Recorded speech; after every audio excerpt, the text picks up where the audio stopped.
Testing. Hagoshi, thank you. Thank you, Mr. Nota. Hey,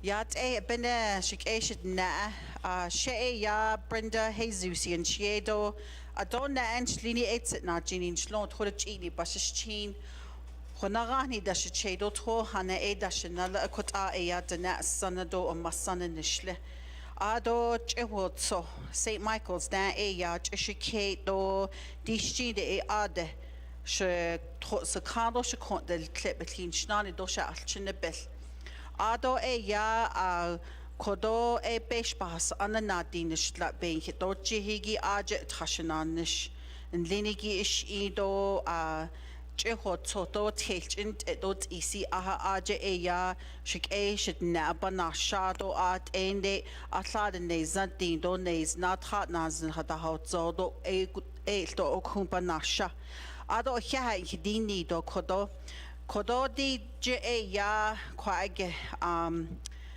nake ne hawe kun linigi le tro no aden linigi bagal tradit do kun de tsalalt so linigi ya benanishin linigi yila ado ashon kun linigi ya hashin tsogo ilhinani do ba alchine kude be belbada hajon e ya kula anden yel kholondo tsadan tshago e ha shi ku e ya bibits isen linigi nlede na adkhata kut a en linigi in hich atradi ba do tsada e ya tshago ha insen di de tsalalt so bidi ninigi tla e ya kun linigi e ya Bagadin the hast it Hajopa and Hadat eat Ado la e yag at eku and the Hiltahalondo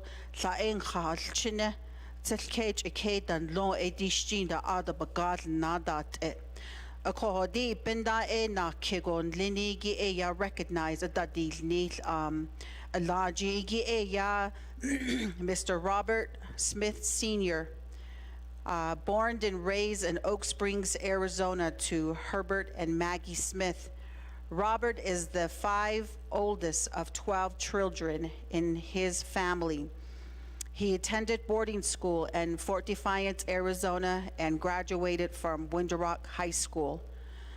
Robert enlisted in the Army in 1967 and was stationed in Fort Carson, Colorado.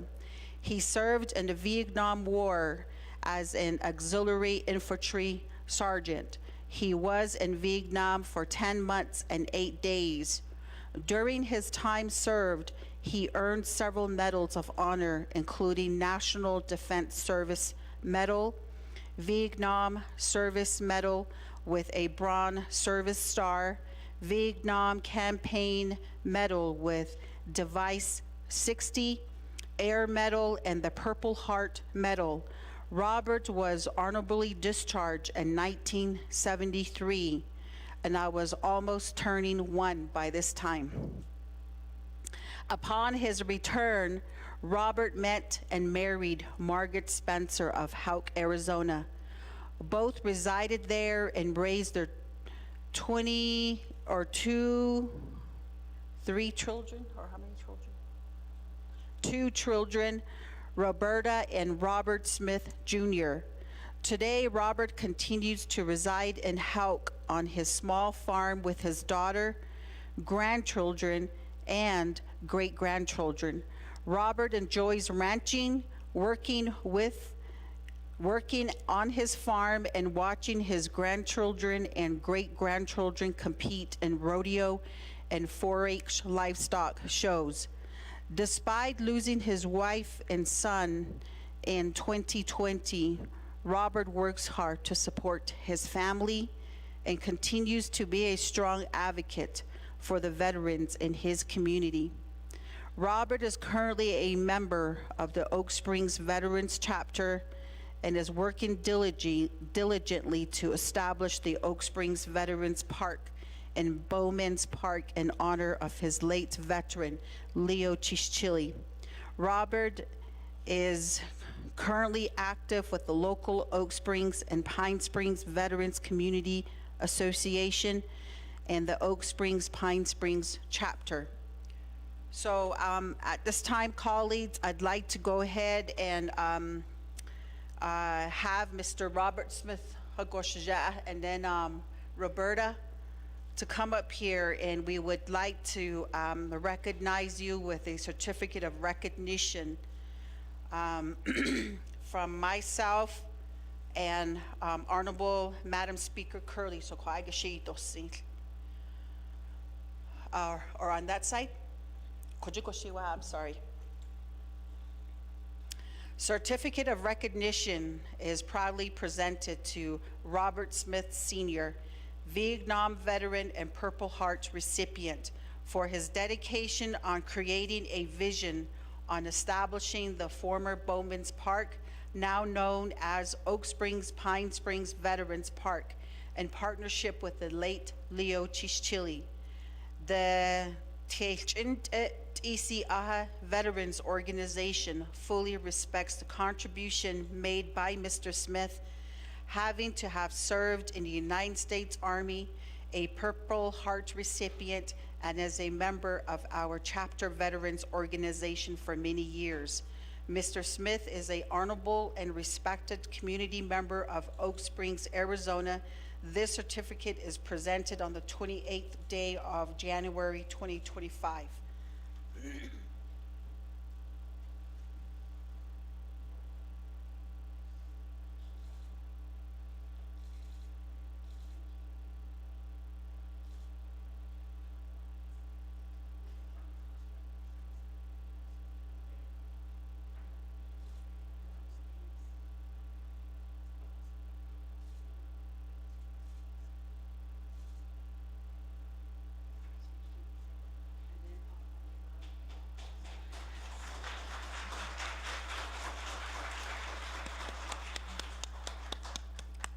Yat abene shilto als isago hataiste. She yaha Linda Ronhorst one salt and she commander and shlon for the Oak Springs ECA chapter veterans organization. About 3 years that's shenanish ishla as commander. Don't net shnige a kanagani shlingo sitna Jenny Bush's chin. Torik oje da chedo na next eje chachi ni a dashinala. Ado shalchin a torich ni yadas chin. Ako o yehat the day shni shinat ani delegate Jesus Ado LDA Deidre Rogers. Ado aunt ni here Salat Soidan Linigi from the ECA chapter veteran organization in recognizing and honoring one of our great veterans of our community, Shania Robert Smith. Shania, he is such an admirable individual. He is very well respected in our community. For the longest time, for as long as I can remember, as a young child, I have admired him and his family. I respect him so much, and he is one of the reasons why I joined the military. He set a lot of aspirations for me because he set the bar to always do your best. And during our meetings, he is very outspoken. He has clear plans on how to bring forth good ideas in establishing our veteran organization. And I admired that in Shania. Back in the day, I used to hear comrade, you know, and I always wonder, why do people say comrade? Comrade is like when you watch Hogan's Heroes, you know? I mean, to me, it's like you greet your veterans with eh. So all my veterans, I either call them Shanai, Shaya, Shadeja, You know, that's how I recognize the veterans. You know, I don't use the word comrade because I think comrade is kind of outdated. But in this light and on this day, on January 28th, we seen the sunrise, and we're very grateful for what we have. We have our health, we have, you know, our homes, and we have our families. And with that, you know, I just want to give my greatest gratitude to Shania for what he's done. And I also want to show my appreciation to the chapter officials for having us to have this event as well. I'd like to recognize Shania Ben Smith, Shania Easy Ashwada. Mr. Ben Smith, our chapter president, he's the one who also made this event happen. And also our chapter administration staff, Madeline Yazzie, our CSC, she made this happen. Otto Victoria Chischili, our office assistant, she made this happen. And Arlene Radish, our former secretary treasurer, who is now our chapter vice president, she also made this happen.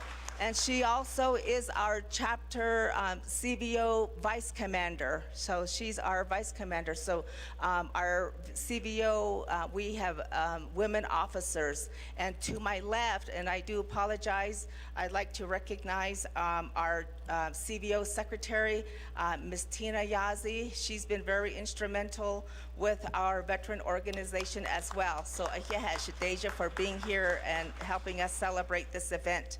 But chapter officials, I'm very grateful.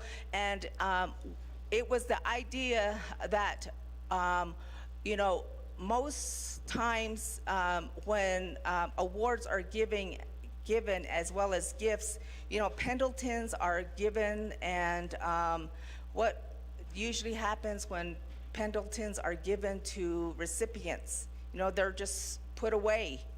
But, you know, with that, you know, I had the idea of making quilts. I'm a quilter, and I felt that making quilts for the veterans who will be recognized was fitting because, you know, they could use it every day, and, you know, they will cherish this, you know, for forever. So with this, each Shania, you know, he is going to be a recipient of a gift. And I'd like to present this to him as well.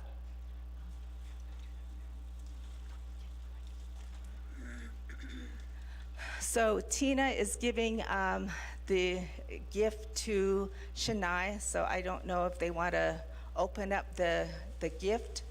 And this one, it was specially made for Shania, and it meant a lot as I was creating the quilt. I wanted it to be very special on account of the service that Shania had made to the U.S. Army, and also as a Purple Heart recipient. So that's the quilt that is going to be presented to Shania Robert Smith. Shania.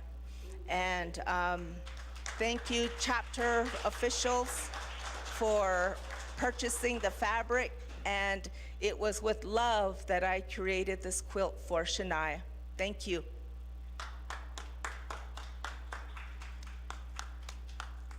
Nana kodo alaje Shanat Anikun Linigi Veterans Organization Lay Oak Springs Aja Alaje Nahat Agit Adan Trago Hiha. At this time, I'd like to ask Kodo Shija Mr. Robert Smith Sr. Kodo Sadat Illa Alt Isago Kodo Behadit Sehwa.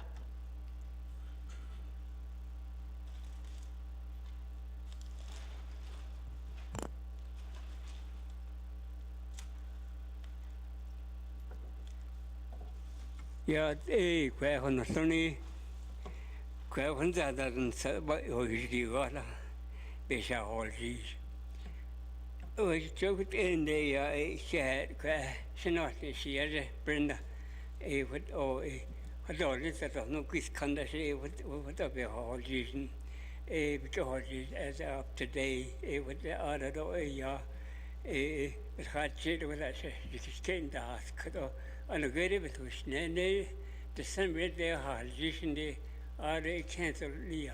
I couldn't apologize, couldn't apologize into that. No, it was say I didn't like I had this thought in say I can't on the incident number one tribe. Or if the battle in the bus is seen, I know on a that's another out of to the corner that's a chi. So what happened there when the no education at the net. Say it's in that chain and anything. Or to the corner that's yeah. I know I doesn't know anything. Can't I doesn't change anything. What then they John doesn't change anything. With the other way, it's hard change. Then you, but sister, a question now, this Lauren Spencer, how you do hard in you? A canal, this other Rena in last day. Deze kent gelezen kan dat I did what up deze ken Allah wat zien dat is wife in de 4 years on with the college 8 months it's on his own with his stuff and that's all what's go back to the spirit world it come but no other than she how long they thought a live chili a year ago but cut this she gets don't get very important because these. I thought he listed no again to opening the other start Ilya. I got very important and can his a paid twisted no air hall. It's a way very obviously general air what all the hall is lame. A what the other not is okay, as a daily idea that a creature is laying. And there is a bastion, it had a could as I know that they in darkness or Venus, a with a gorm really great crisis, set out very honey yale, J. You would darkness day, a day. I think that's a thing in law called a shape. I should be thick on the truck this way 3% of please go so. Even in Irish insurance, I think so. I need to basically I thought this there's 875,000 don't lead to the very part of Halnagi a wheeler to judge a bag is the Balchin. It don't need it. So I'm not need you say, has you a state article say, wait upon Brenda. It's that the way I thought, that's not I just would like to see that, not need you. This is 2025, we get what all a nickel underneath, very important, how long do we Oak Spring, the Pine Spring, baby, he needs you, Senior Byway, I looked into one layer, say, we are, I went away for it was become a better education that by in the Nickel, hard issues, the Nickel Buffet or us. Didn't know it or hard street and it's now the Croatia passes not side out. Is the Bahush and Lindol, what I call that's actually where did they it says that she got a long day, it's out of the care with the chaos still, of care, so. It was a lot of ordinary artists, so once I told the other, I'll just I did this, and I will how is like it.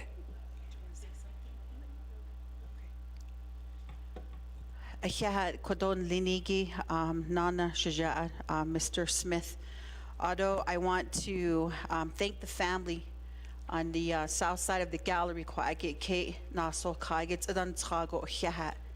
Although Nana chapter staff on Hanas Nishigi.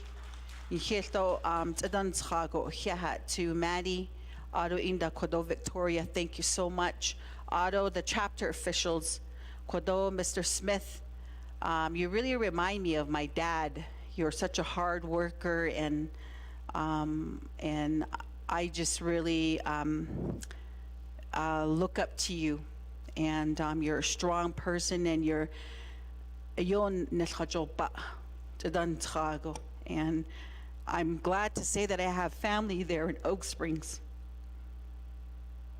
Because just like Mr. Smith had said, when you lose a parent, Sonny late, twilight, but it's Jay's eater. Hela shot away, should don't need. Hey, like other should don't legend so open to the case. And I feel like, Oak Springs, Pine Springs, I have family up there. It's good to be part of it, and it's good to be your council delegate. Every one of you that's sitting here. It's not something good that happens when our loved one leaves, but we carry on that legacy for them. We carry on that legacy, and we want to be the best we want to be of what they taught us. Mr. Smith, Roberta, grandkids, thank you for being here and supporting your grandpa.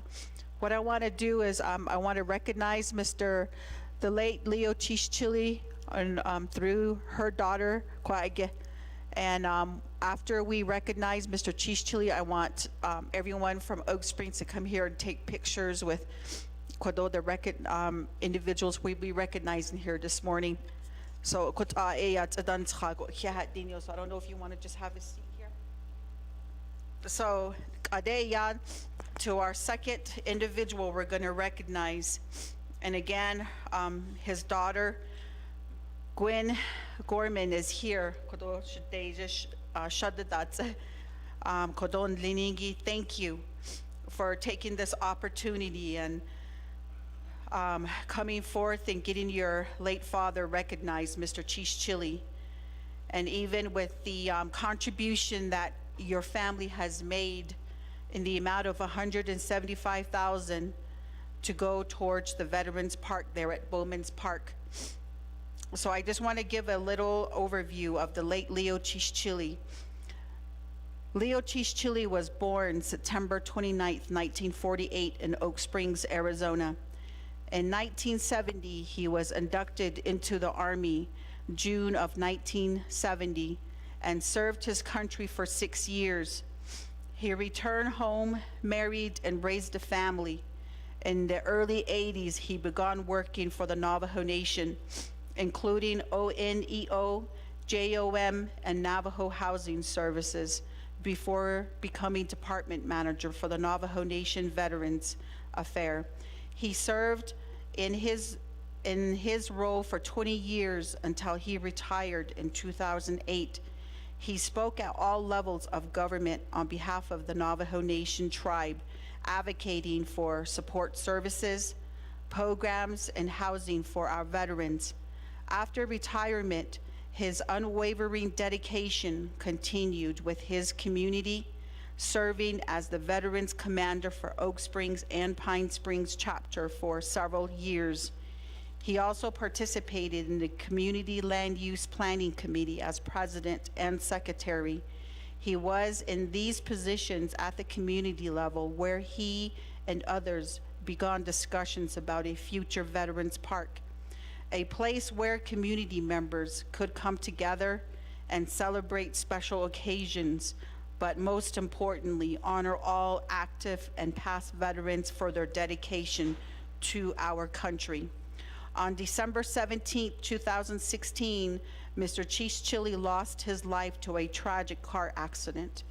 To continue his legacy of connection to the community, the family and community wanted to continue his and other veterans' vision of completing the park.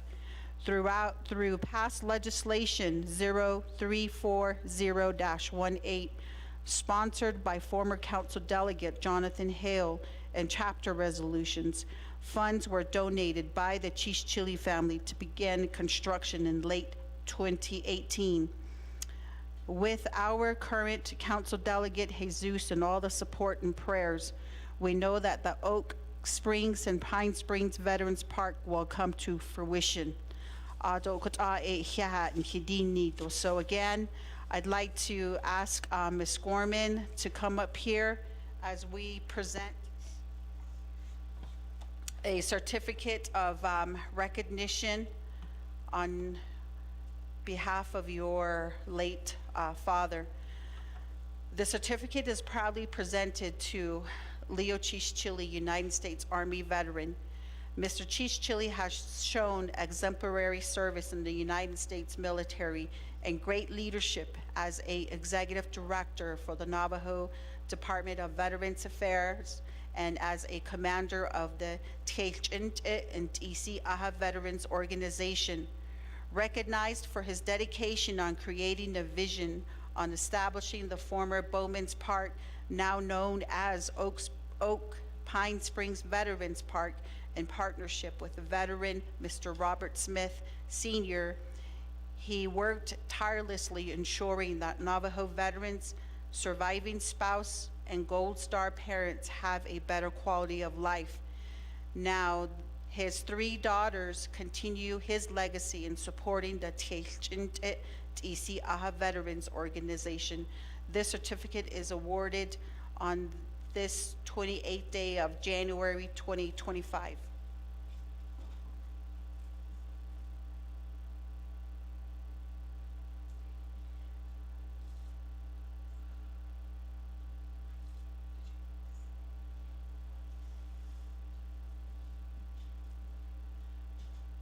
I'll allow opportunity again for the commander of the Veterans Organization to say a few words, and then we'll go ahead and give it to Ms. Gorman. I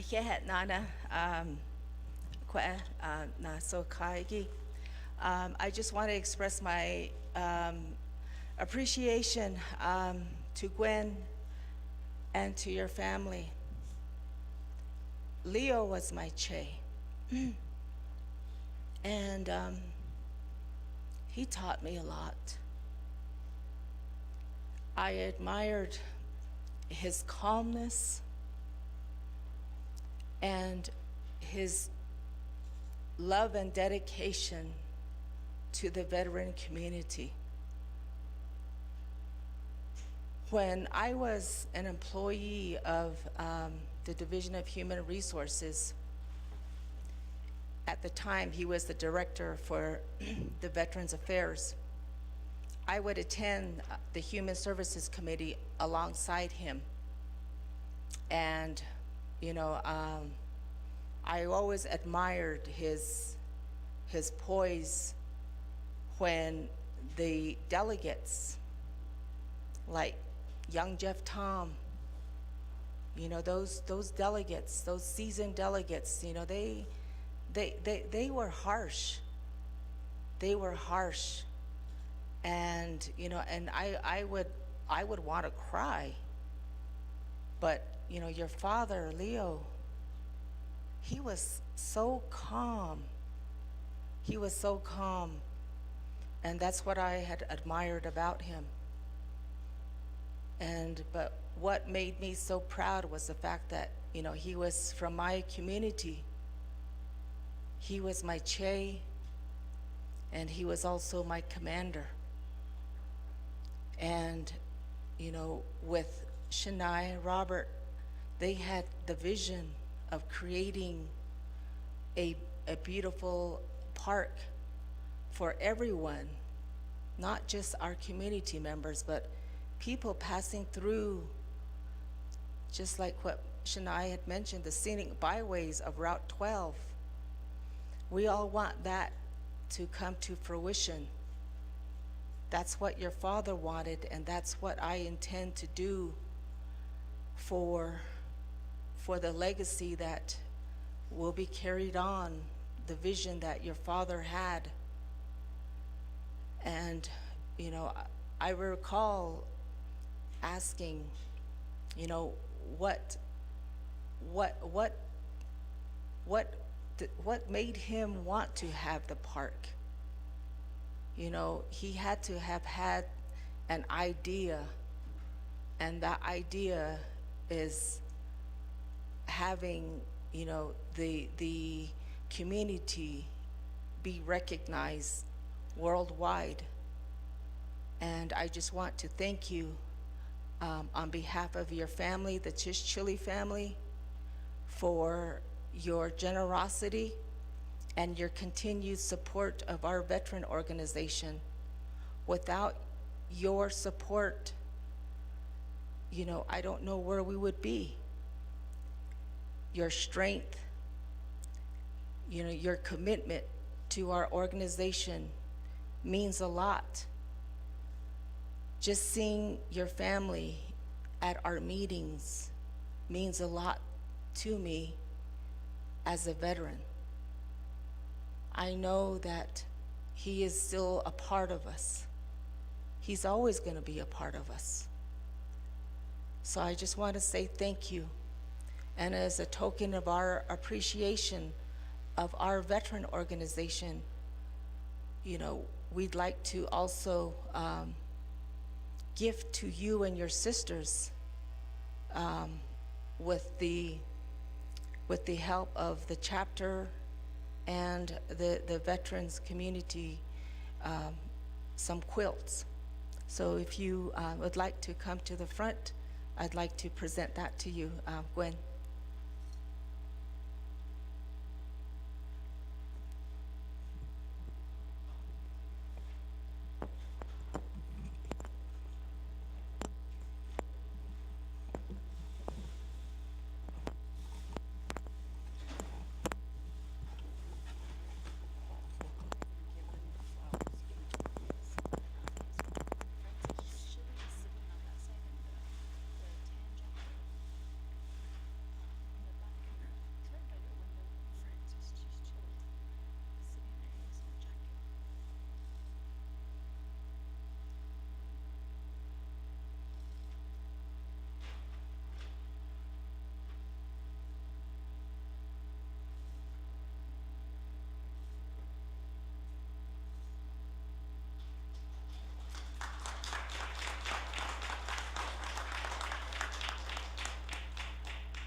Eheha Kodonana Shanat Ani, Linda, for presenting some really beautiful token of appreciation to the late Leo Chischili family daughters. So I just wanted to recognize the late Leo Chischili's brother, Francis Chischili Adoizi Ashonde. Francis Chischili, Lishe Yaba brother, and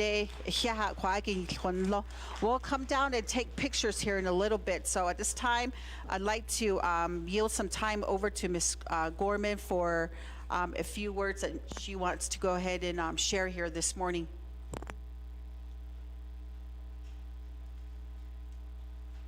Yate Bene.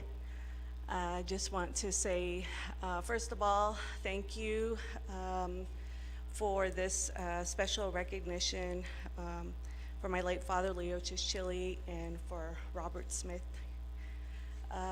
Just a little bit about myself. As you've heard, I'm the eldest daughter of the late Leo Chischili.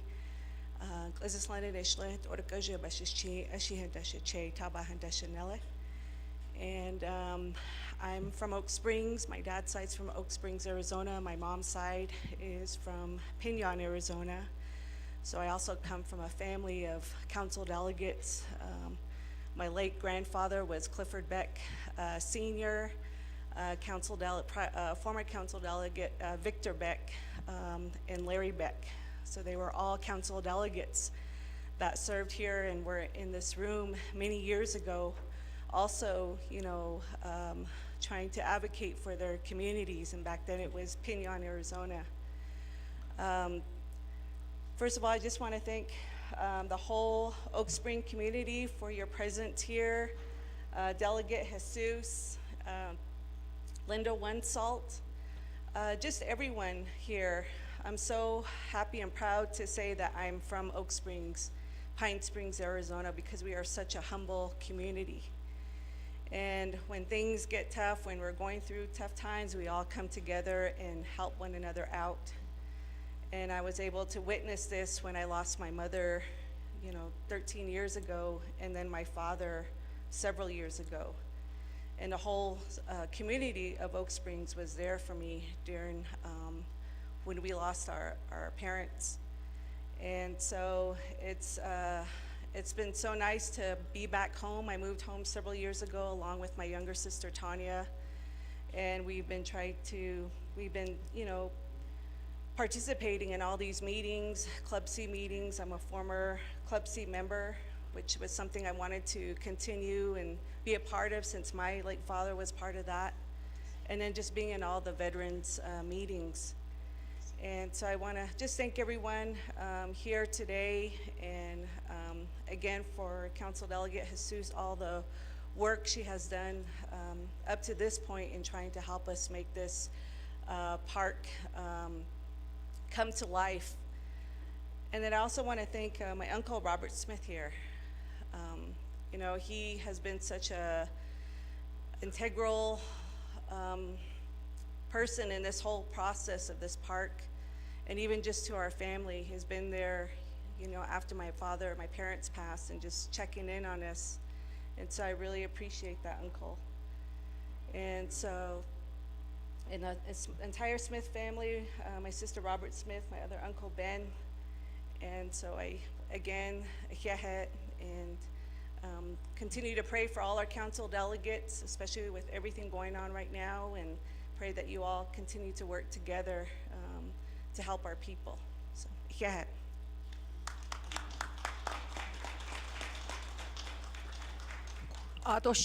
Family, you can come down from Oak Springs. Chapter staff like to go ahead and take pictures, but real quickly, I want to give it to our outgoing chapter president, since we don't have a chapter president right now for Oak Springs. So Kodoshi Ben Smith, but the outgoing chapter president for Oak Springs. Incoming, should I say? Are you income should know ya Hatzi? Maybe today is the last day to file. Akundayat esto good morning hitish nit an skoren hano yaki konto council delegate Kwana Naso Taco. I really appreciate for you guys coming out and being part of this.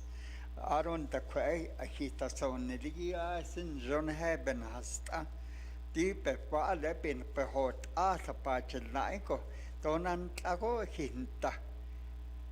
I don't see corner. I see dazzles. What if things are going pretty good? The quail, I thought nothing is basement, unhitted Ninigi. I say the queer sheen and has it all and not it all. Others are sad and Lenigi yat eggiton schwanky be not candidate say. That will it be that will it be in hands that case will it be in hand as in his own are not so. But keep it up. The people have got you in here and they keep going. I could think at it, hey, all corner. My brother, Robert, my mom asked him,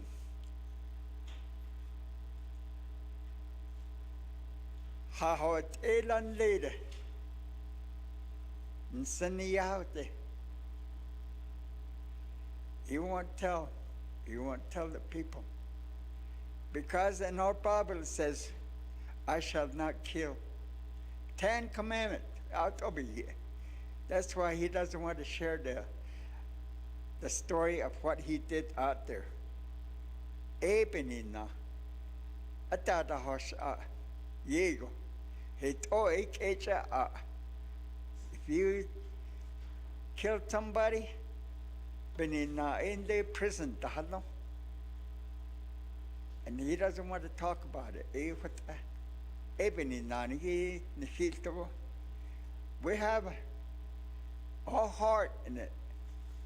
My brothers and sister, and Doko Linda, that and Deepama, I said he caught another one.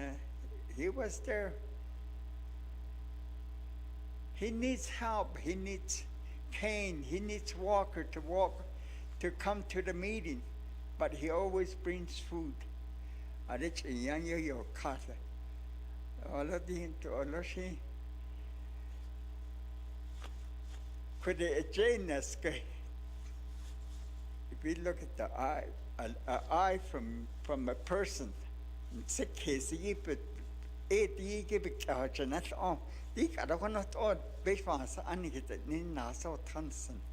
You guys are really helping people. Essentially, what all said and get at it in the what about that? What about that in the Kodo? I've been a treaty car for a year. Citizen beheaded it. What about that? I'm not going to question nothing. I would always said this. I thought to send that out. Thank you.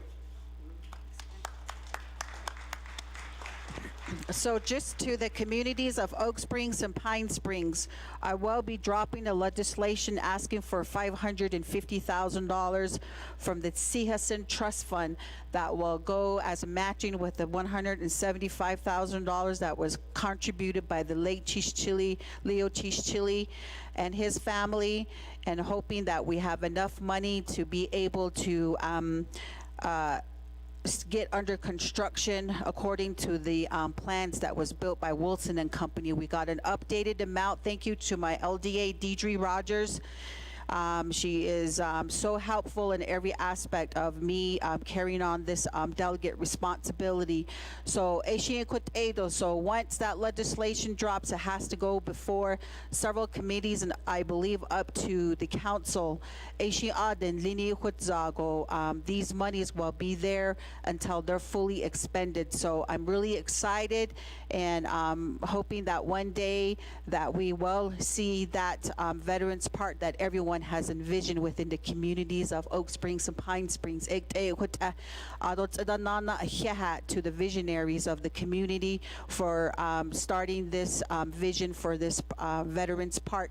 So with that, I'd like the family to come down from Oak Springs, the Smith family, Danto, Chichili family. Let's go ahead and take pictures up here. Adoshinda will go ahead and conclude my recognitions here this morning.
Eshi kutan hunilsogon kina nishiliado adonana shikeshit na asano dalto. Thank you for coming here, and then also congratulations on your recognition here, and then to family members, thank you for being the backbone and support to your loved ones. We won't be able to be where we're at in life without the support of our loved ones, and I just want to say God bless each of you and take care and be safe out there. Why? So now we get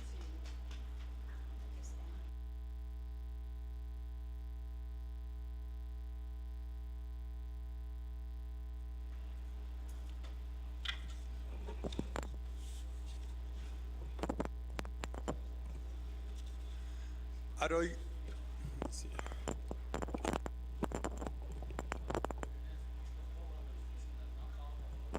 I don't want to kneel down. That. I'm gonna lift it up. Hakoshi, joyate, ade, yate, beneshikodo e yag, oge e nishlindo, todachini, e bashichin, tkachini, e dashachedok, ash shanele, aro deep, ato, base batas ang, ada trasatati na dinaslatani kliniki, ako trat na zliniki, piraki, petnash, e akdon, how koshigo, sahot, soado, nikijehe, tonnet, ilido, beg, as chi, e hut ashananish, ish on, ako. I had aro kwa eki shad a thought in the nigi cons ni his lot so but not yet con tede edo tisi ahede a con his lot so that so I had ni hidini to let honorable Jesus for your recognitions aro kodo thought missed one salt as well. I have not missed one Fort Defiance Agency Veterans meeting, so you guys have a great commander that's representing your area, so I also want to acknowledge that. We have our recognitions lined up. I am Andy Nez. I come from a community just north of Fort Defiance, and I work alongside our communities of Fort Defiance, Sawmill, Crystal, and Red Lake. And I'm joined here by my legislative district assistant, Ms. Amber Benali, as well. I used to teach kindergarten through 5th grade, and my background is primarily in education. I enjoy working with our students. I enjoy working with our teachers. I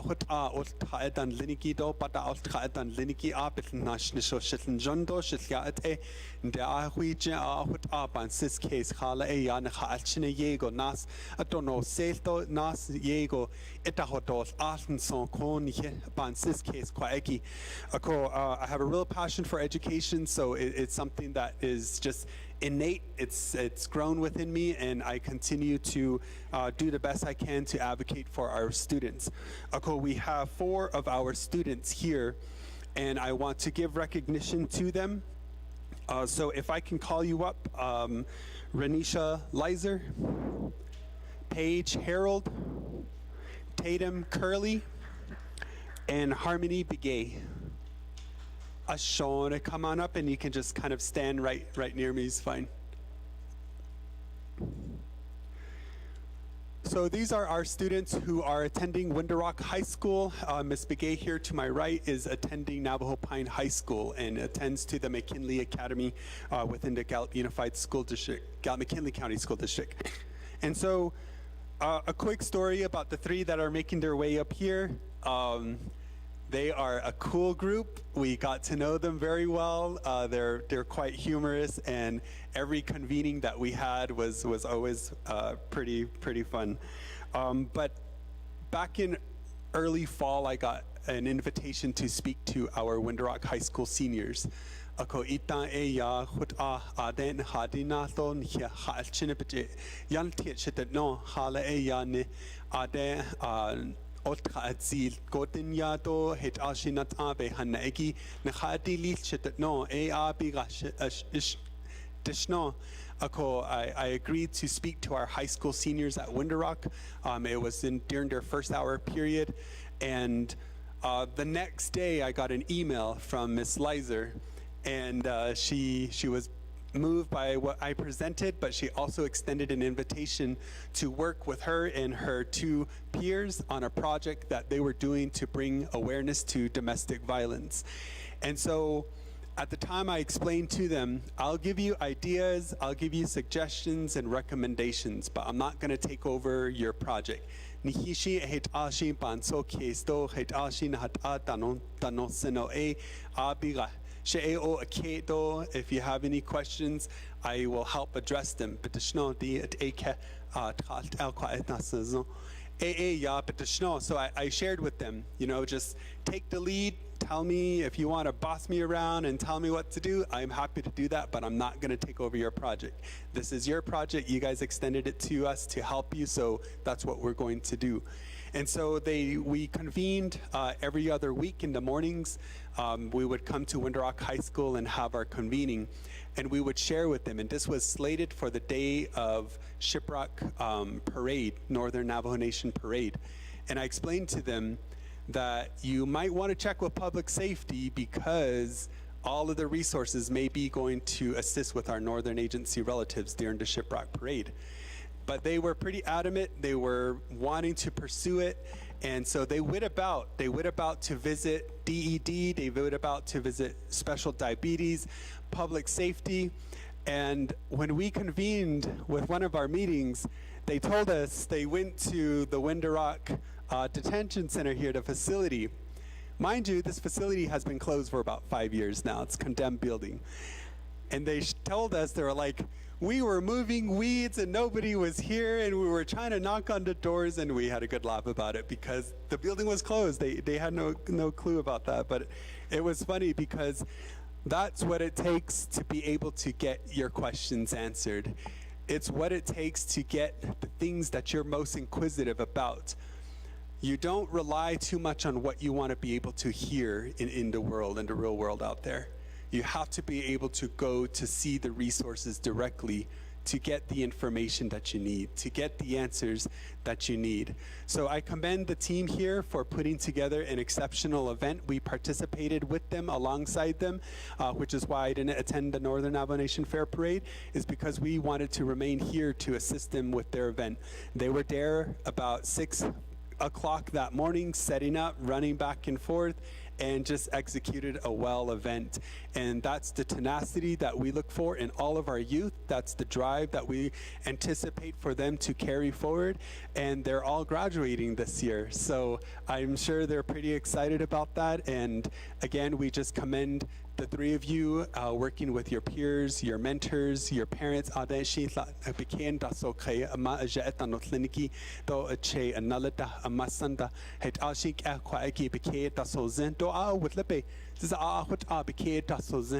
Yego dapat no kon yego hashil sogo an hiranden dan hinande stragi git e kwa egin halchine beketa soze apeta non clan thought beketa soze nihidini to let's so to you three I'll be presenting you with a certificate. We also our team, Miss Benali and I, we give out community service certificates. We had an intern who worked for us last year, and what she explained to us was, you guys should give out certificates to students who help you guys at your events. And we thought about it, we're like, hey, that's a good idea.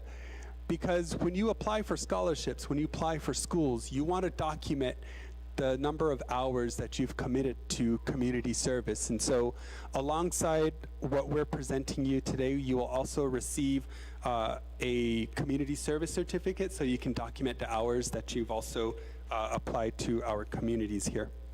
And those are the three ladies here again I mentioned, Renisha, Paige, and Tatum. So thank you so much. Moving on to Miss Harmony Bigay, right behind me. She is a former Miss Navajo Pine High School. She's also a former Miss Navajo Middle School. Arondle tonel tseleten jaga sonsala e haachiko e kwaiki kehot ento jonago kwaiki athopama yike iya ako e atho ahya bedination. From our team to you, Miss Bigay, for always being present. I've learned that in this capacity that, presence is a key factor in learning and experiencing and witnessing what is happening. a ko shikodo o sezon o di hot edo di dat ndishnu do hot eda shisizno hot aban sis case binina hala yan le ke da hot iniki do the nebt khatera ho hot hunzino. You see and you recognize the things that are out there that help push the advocacy needed for you to do your job. That's me as one delegate. And so when I looked at Harmony and got to witness a lot of the things that she was doing, a lot of the participation that she was giving out, a lot of the advocacy that she was doing, even during holidays, during Thanksgiving, she would help feed and give to our unsheltered relatives here in front of Info Shop. Those are the types of characteristics that we want to see in our children, that we want to teach to our students and our youth. And having that epitomized by Ms. Begay, as well as our 3 from Window Rock High School, that those are very important attributes that are just commendable to Ms. Benali and I and our team. And we certainly appreciate all the work that they have put in and that they continue to put in.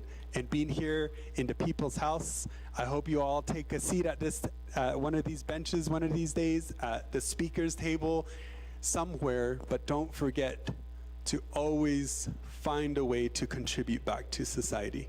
That's my ultimate message when I talk to youth.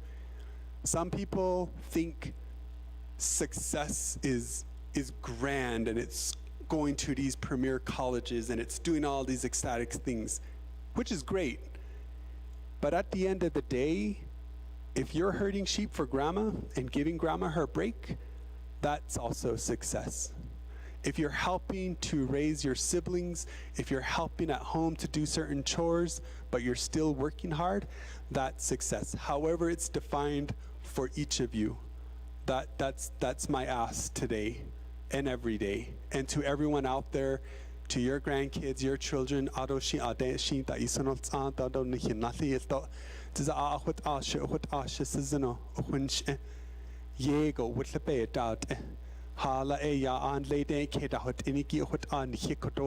that's what we're here for as public servants, and we do our best. So that's my ask of you, and you're already all off to a great start. So keep it up. I'm here, you have my emails, you have ways to connect with me, letter of recommendation, support letter. If you want me to write your final senior essay, just kidding. I'm here to support you. I'm here to support all of our students in the best way that I can. So again, thank you for allowing me this opportunity to recognize our 4 wonderful youth here from our communities within the region of Upper District 18, comprised of Fort Defiance, Sawmill, Crystal, and Red Lake.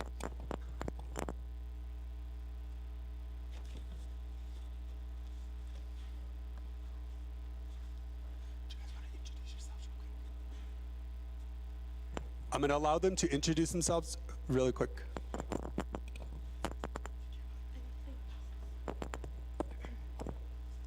Yat bene she harmony adore begay and she glashin and shlint des chini bashinki ani des che mai des gini des nella dis oza de IEC nasha in the twin stillis on salate nehigan shema Caroletta Manuelito Peshlakai will ya shija Johnny Begay will ya shema sana Isadora Manuelito will ya and shiche Harold Manuelito Senior will ya tohaj in dan naga Chanela Sana do Chanela Teen Joanne do George Begay double ya Tina Bons Hubbateen Dan na Ash Ahiat.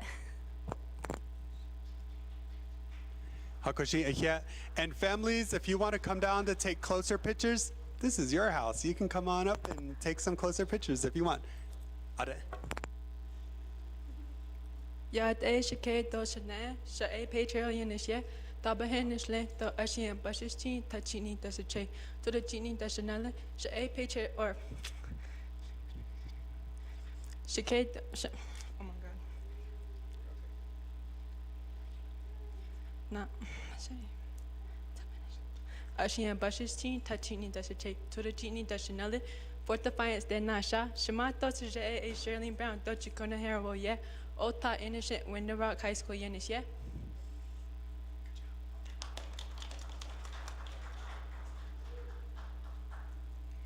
Yate bene, Yat Asia A Renisha Clara Liza Yinshia, a she in the Shlon and is Tachini, but she's chin, Trodachini, that she che Hanagani, that Chanel. I am very happy to be here, and I am very thankful that you asked us to be here. And yeah, have a good morning, have a great day, and yeah.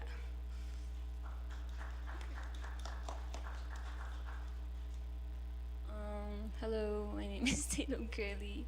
I don't really know my clans, guys, sorry. I'm very happy to be here, and I'm very thankful for CanDOT community for their help for our event, and I am very blessed to be here. Thank you.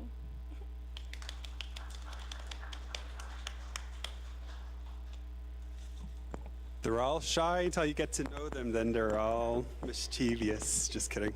But thank you so much again. So with that, I will ask my LDA to join me to recognize you all with these certificates, and make sure you go back to school.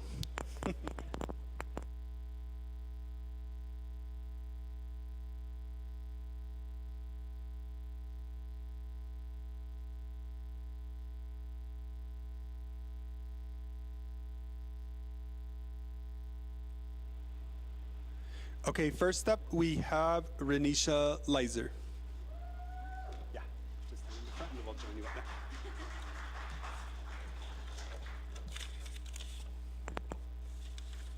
Renisha.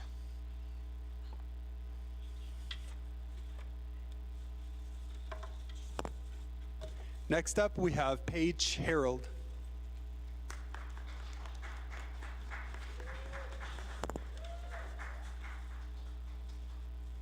Next up is Tatum Curley.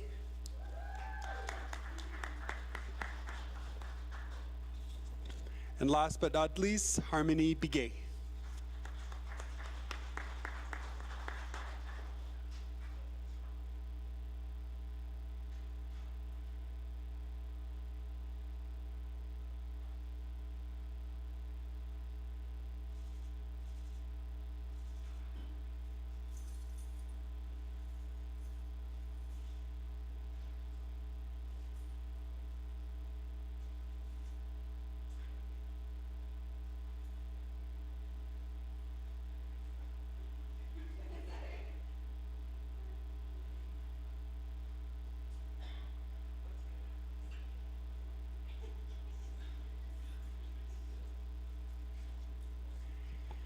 Ade Ihiat Nana Nihideshnito to our students again. Thank you.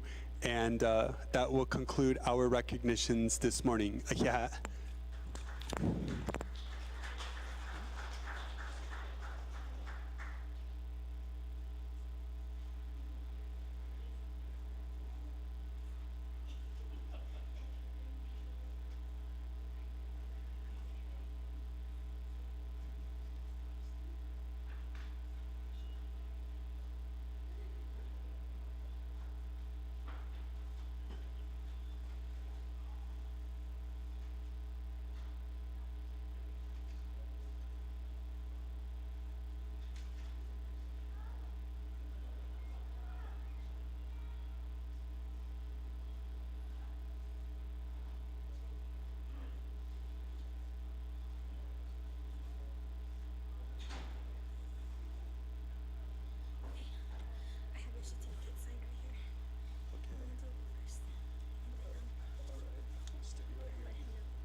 Yat e ben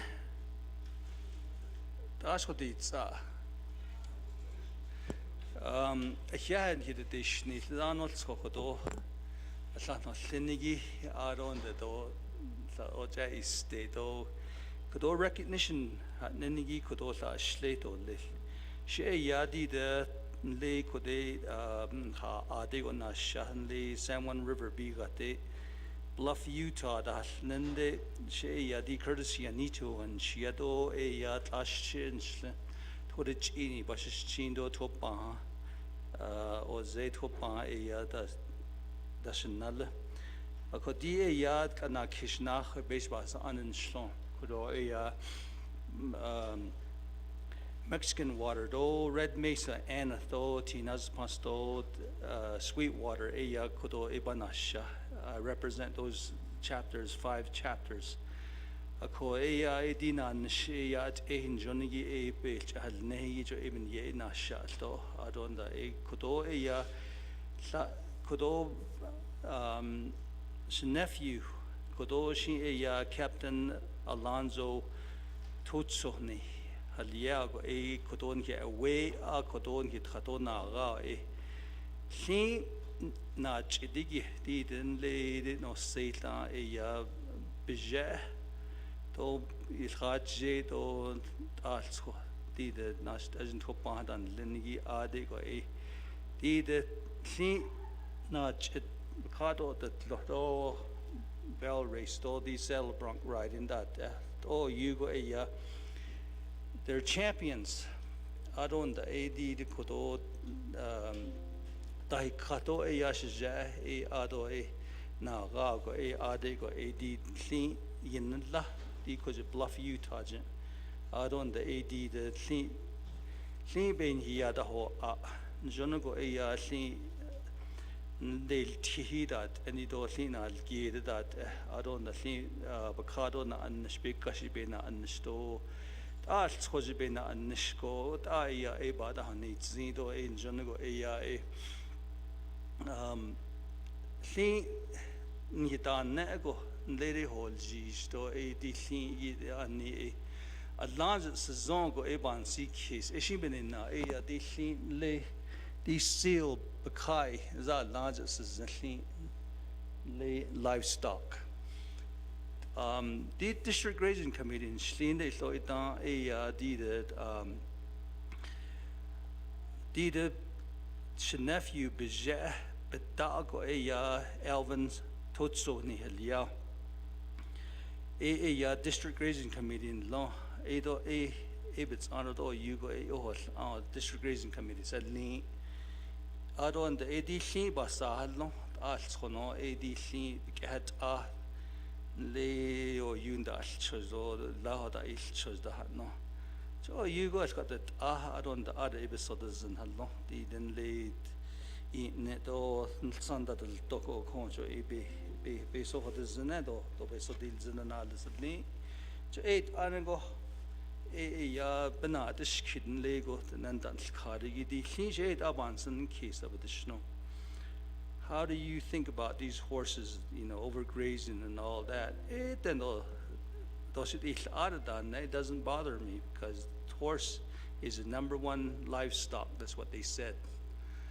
The reason why it's #1 is because you ride it, you work with it, you travel with it, you send messages, and you plow with it, everything. And then on top of that, it's food. They said. Is #1 Nila, and that's true. It's our food. When we pray, we always pray that we need to have a really good life, the success life when we consume our food. And horse has a great history. And my nephew, Alonzo, are you online? Can you hear me?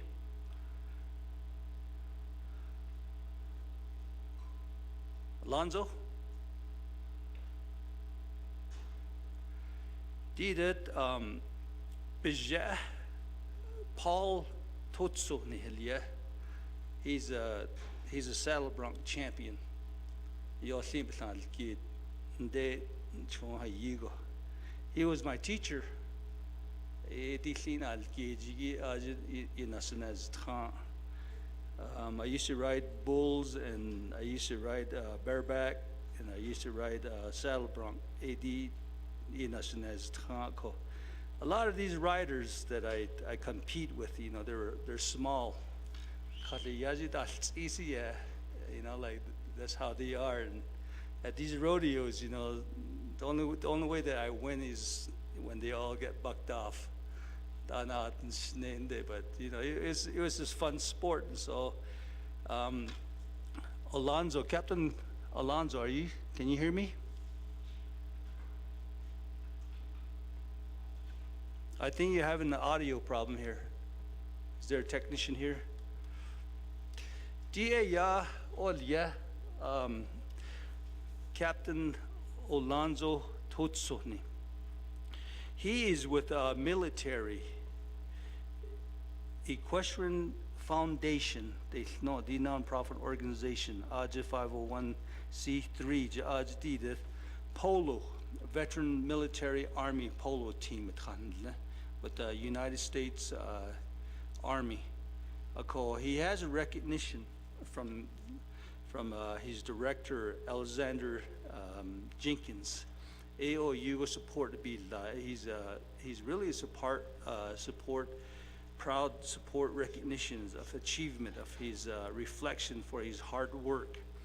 Adon the AD with his recognition, you know, he's really dedicated as achieving with the outstanding record of his polo seasons and for his awards and so forth, and his improvement with the team, what he represents. And there's a website that you can go on to get more information as well. Can you hear me, Alonzo? We can't hear you. I'd like to introduce him to you all and let him introduce you and tell him about what he's doing with the Inquan organization of the United States Army. Can somebody help me with the audio here? I think it's a problem on his end. Are you on mute? No, he's not muted. It's not working. Yeah. He said he can hear us, but he can't talk. He can hear us, but he can't be. His audio is not coming through to here. I think it's something on his end. Tell him to call you.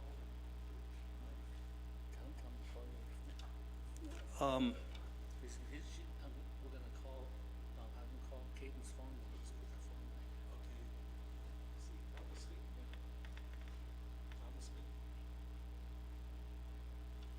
Alonzo, we're going to call you, and then we're going to put you on a mic here because we can't get an audio reception from you. So I think the audio is at your end. So just be patient here, and we'll call you. And then once you answer, I'll put you on a mic here.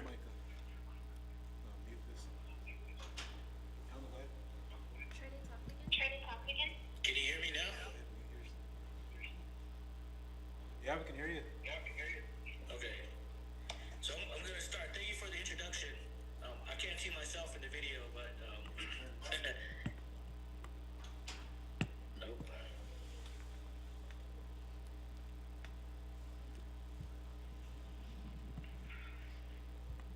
Hello?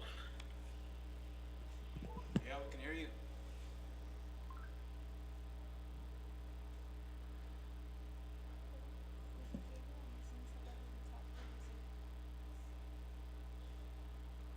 Yeah, we can hear you now. Go ahead and talk in Zoom.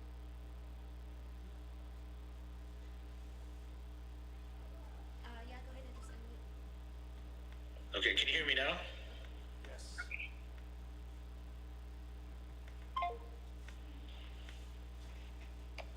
It is a little frustrating. Yeah, so I'm gonna talk. I don't know if you guys can hear me, but so yate bene shekedo shtene she Alonzo to sorry ne she nanis es kachini ne shtans ko baba shchin tora koze da se che kachini da shnale. Thank you for selecting me for being here and honored at the winner this session. I'm deeply grateful for this recognition and remain steadfast in my commitment to serving our country and supporting our veterans. My parents are Paul and Liz Totsoni. My father, Paul, is from Rock Point, Arizona, and my mother's from Oak Springs. So I heard there's some Oak Springs folks there, so I just want to say hello to my Oak Springs relatives. My Che and Masana, the late Carl and Mary Hale, were both from Oak Springs. A little bit Army right after high school and reached the rank of Staff Sergeant. I then attended Arizona State University, where I earned my master's degree and a commission as a military intelligence officer. I have over 23 years of service in the Army, both in the active and reserve components, and I currently serve as a captain in the Army Reserve, as an intelligence officer, and as a federal employee working as an imagery analyst at the National Geospatial Intelligence Agency here in Virginia. I've deployed in support of Operations Iraqi Freedom and Enduring Freedom. In addition, I'm proud to be a founding member of the Military Equestrian Foundation, which is a nonprofit organization, and the Army Polo Club here in Virginia. These organizations play a vital role in supporting veterans by fostering comradeship and teaching the skills of horsemanship and polo. It's been a privilege to contribute to these efforts, and I look forward to continue to serve both my country and the veteran community. Thank you. Thank you, Alonzo. I really appreciate your endeavors out there, and we recognize you as being part of the Navajo Nation, that you're representing us out there, and I really appreciate in the military experience that you're going through, and with your organization. I would like to thank you because, you know, as a parent, you know, we have all these children out there. We don't even know how talented they are until these kind of recognitions comes up. And I really appreciate that you are really representing the Navajo Nation. And as far as your father, I know that, you know, he is my uncle, and I come from your family, from my dad's side, and so I learned a lot from your family, and you know, they really appreciate your what you're doing out there. And you know, you always think, you know, when you have a son or a daughter that they'll turn into a cowboy as in the rodeo fans, but here you took this polo club as your talent. You know, that's pretty amazing. And here I was always thinking maybe someday my father's Paul Totsoni's kids gonna become Celebrant champions, but you're a champion in your polo club, and I really appreciate that, and I really look forward to meeting you in person. And you know, I want to give you a certificate of recognition. The certificate is provably presented to you, Captain Alonzo Totsoni, and for your dedication to our nation and veterans. Your role as an imaginary analysis of the National Geospatial Intelligence Agent in GA, captain in the Army Reserve, and members of the Military Equestrian Foundation and Army Polo Club, demonstrating exceptional leadership and commitment. Your contribution inspires others and upon the value of service unit and patriotism.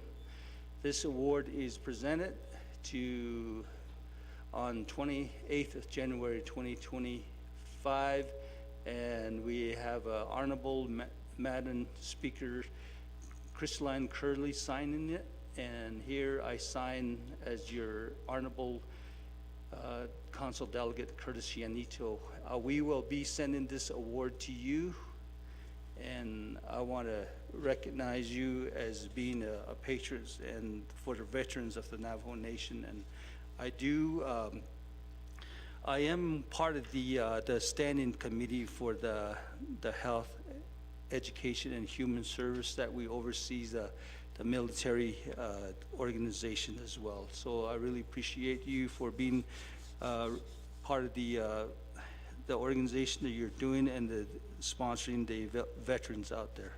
Thank you. Yeah.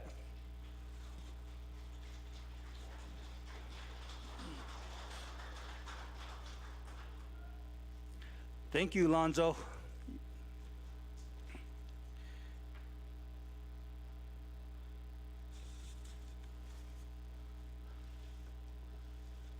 Hakoshin o kadeya I got another recognition. I'm really proud of the horsemanship, the role model of Corderial Tin Ben Halia. He is a horsemanship in horse racing industry. He is from Nle Cajon Mesa, Ramanazumar Creek in my area. There's a lot of champions that comes from my areas too, and they have their own way of presenting themselves out there in the world.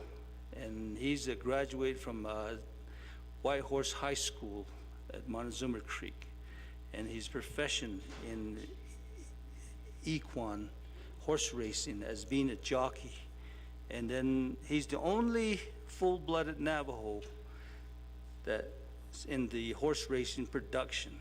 And I like to have a recognition of who he is, and I want him to introduce himself. Ito de Rande in Hanian Le Oklahoma, Tulsa, Oklahoma, they added for his recognition. And this horse racing, being a jockey, that's his business. And I'd like to introduce him to you all out here as a representative from Navajo Nation. Fidel. Yate Bene. Yate She Corderalton Ban in the She, Nahoban in the Shle, Twenty Bushes Chin, Kia Ani, the Chain and the Digital behind the Chanel, Shamado, Shaje, Carol Band, or Gilbert Band with you. Yesterday, Nasha, Montezuma Creek, Norche, and Chanela has seen a Ellen Band, Chanela has seen a Irene Band, and then Shache a Guy Multi with you. Aro Shimasana a Alice Padilla with you. And I'm here to receive this letter of recognition.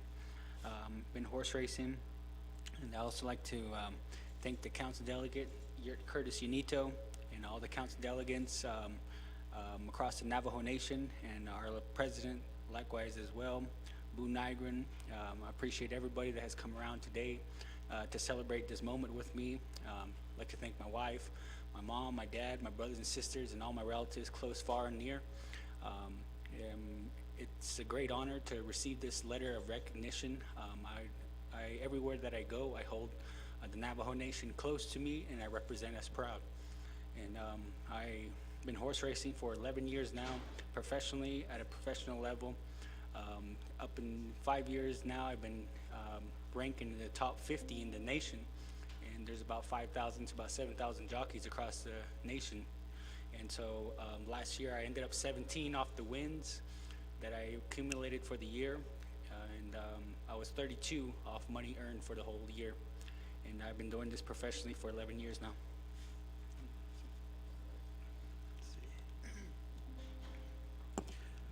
Yeah, this career that he's into, he has a winning of 401,390, and then in second place is 391,000, and his total winning is $5,218,074 total.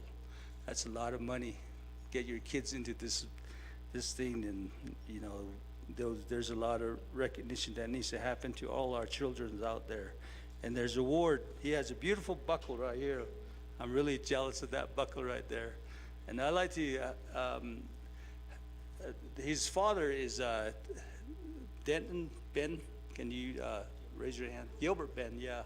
And then these other uncles over here, Alfred Ben.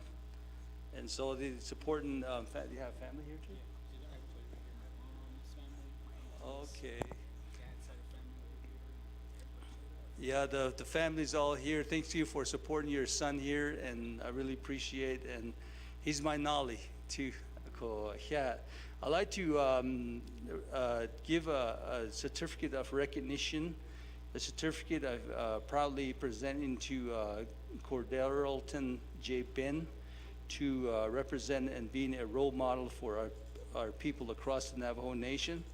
And Mr. Ben has committed 11 years in being a professional equine jockey, showing the exceptional skills and relentless dedication as the first Navajo in the horse racing industries. This award is represented by this day of 28th of January 2025. This has been signed by the Honorable Madam Speaker Kristen Lyon Curley and myself as Delegate Curtis Yanito, and I represent these areas. And there's more horsemanship recognition that I'd like to do, but we'll probably do that later on. And I really appreciate and I really am proud of all our children out here, and especially these two recognition that we recognize today. And here I want to present this recognition to my nephew, Mr. Ben.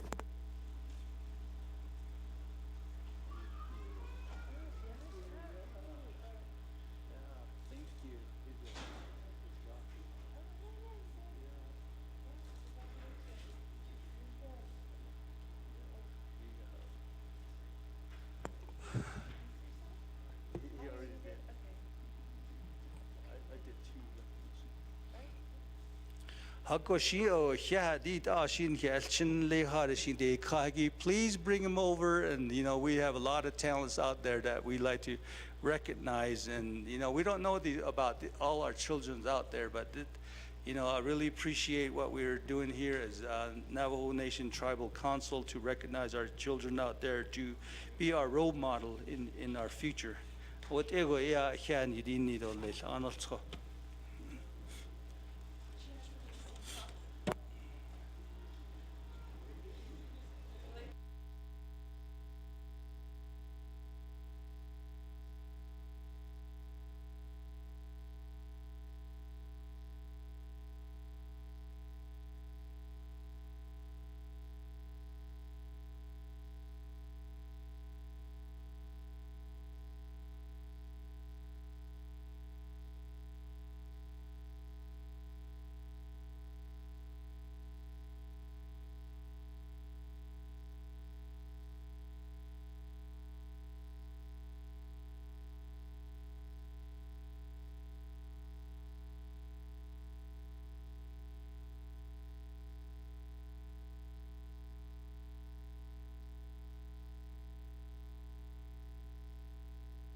Good morning, colleagues. The bells were rung, and we have roll call open. So, colleagues, if you are here in the council chambers, please press your request to speak so we can take attendance here.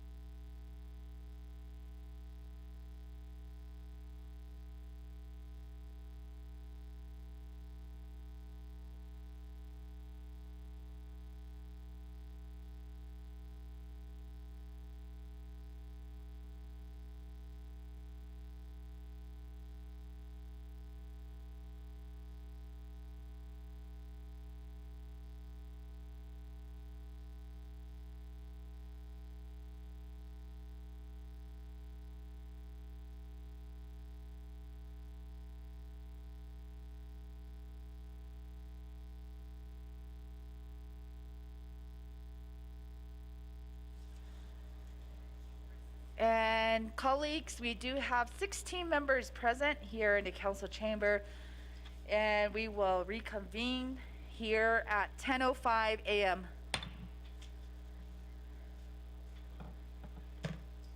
First, I want to extend my gratitude to Honorable Brenda Jesus, Honorable Dr. Andy Nez, and Honorable Curtis Unito for this morning's recognitions. So thank you for doing that, colleagues, for recognizing our outstanding Navajo citizen who continue to do good work within our communities.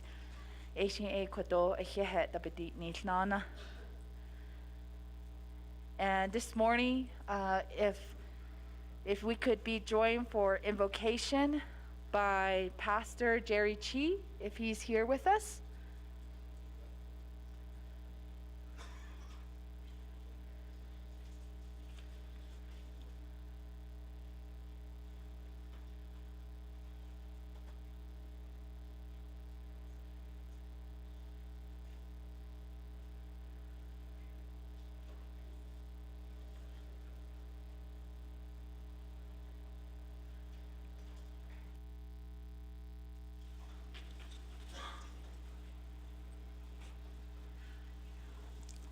Good morning. Yat shnant ado ka ne so kaigi. My name is Jerry Chi, and I'm a pastor at Ganado Glory Temple Ministry. I got two of my congregation here, so they're my supporters. Chanja kinin shlinkot kudich ini basishin. Ki ani da se chedo dis chine da chenal ut eya da kan khelen khani khe so he do le. I am married. I got 3 children. She's attending a funeral service in Ganado in Nadon Haniyada. So I'm here. This is the first time I've been in this building. And Niyagi kwa shahadosh da sos nigi kota shito nidi shah. So at this time we're going to pray. We will do invocation. We're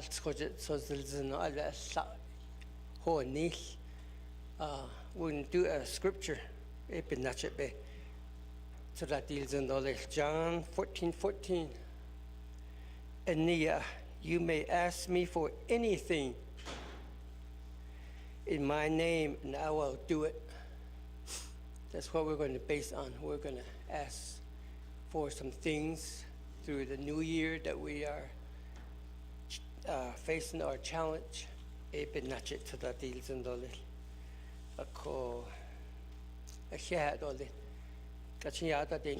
pray. Kwati pinibi jun he ha in ado kodo nasko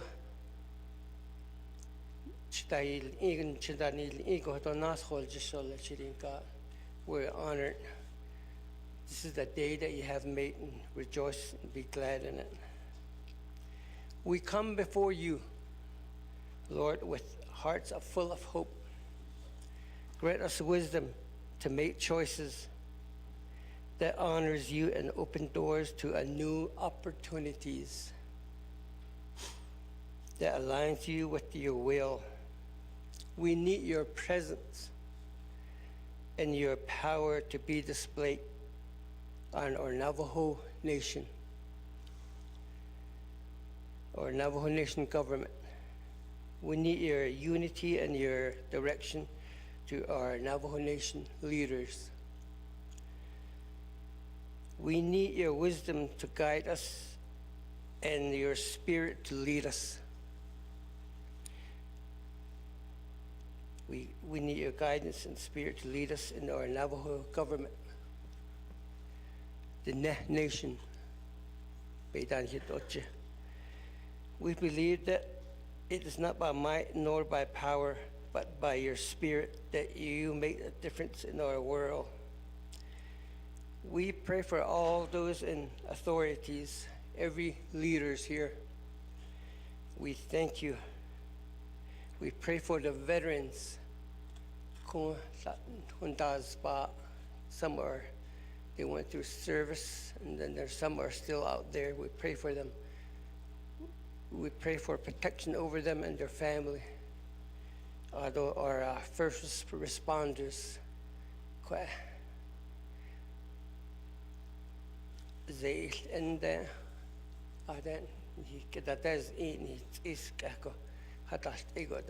in our police force, every day and night, that we may have peaceful day in our nights as we go.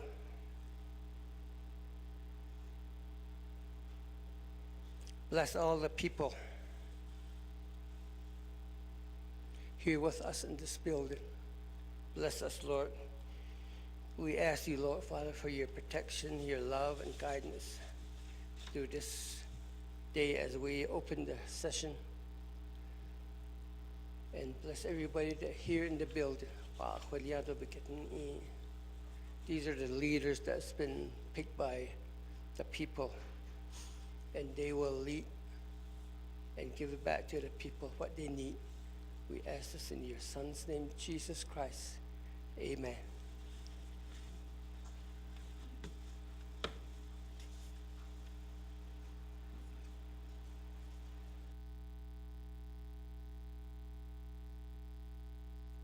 Shana, Pastor Jerry Chi from Ganado, Kodo Kon Sodazin Hain Lagi, Shina started with Kon, Nihanat at Junagonat at the Adolech.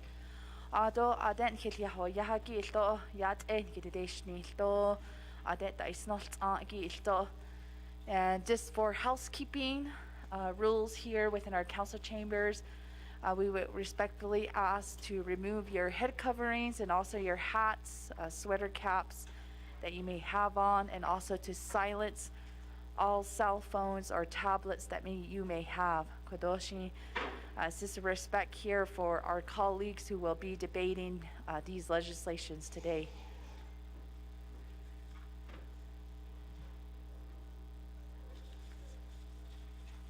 And a recap from yesterday, colleagues. We did recess around 6 o'clock p.m. And we did accept all reports as written reports. And we did take action on the consent agenda. And now we are on new business B, legislation 0227-24. And we have our honorary sponsor, Honorable Ricky Nez, here at the presenters table. And Ms. Cook, if you could help us read this legislation to the record.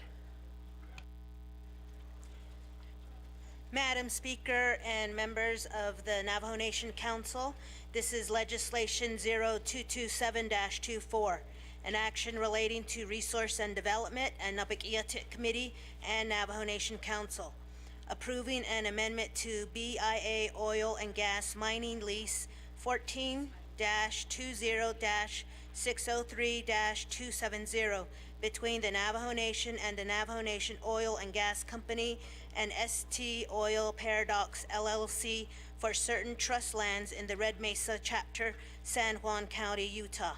The sponsor, of this legislation is Honorable Ricky Nez. This legislation is final authority at Navajo Nation Council. This legislation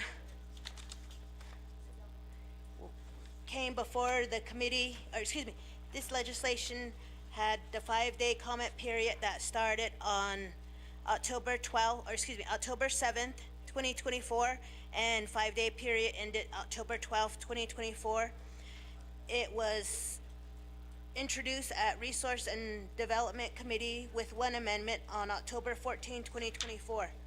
It got passed, it moved on to Nabiq Committee on October 18, 2024, and it was tabled at that time.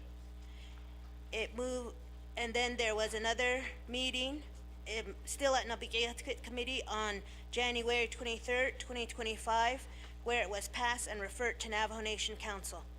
This legislation, per Navajo Nation Council Rules of Order, this legislation has been read into the record by electronic voice recording. Madam Speaker. Thank you, Ms. Cook. And before we do recognize a motion here, want to recognize Navajo Nation Gaming Enterprise, Mr. Derek Watchman, Board Member, John James, CEO, Ronald Ruzio, General Counsel, Blaine, excuse me if I miscorrect your name, your last name, Canope, Carmen Tracy, Cecilia Bradley. So they're here with us in the audience, so thank you for being here. And colleagues, staff has read that into the record. Do we have a motion? Motion by Honorable Toth. Is there a second? Chair Vince James. And colleagues, will be any questions or comments? Do you see someone in queue? Okay. So we will have 20 minutes on the board. Honorable Ricky Nez for your presentation. Good morning, Madam Speaker Curley, honorable members of the 25th Navajo Nation Council.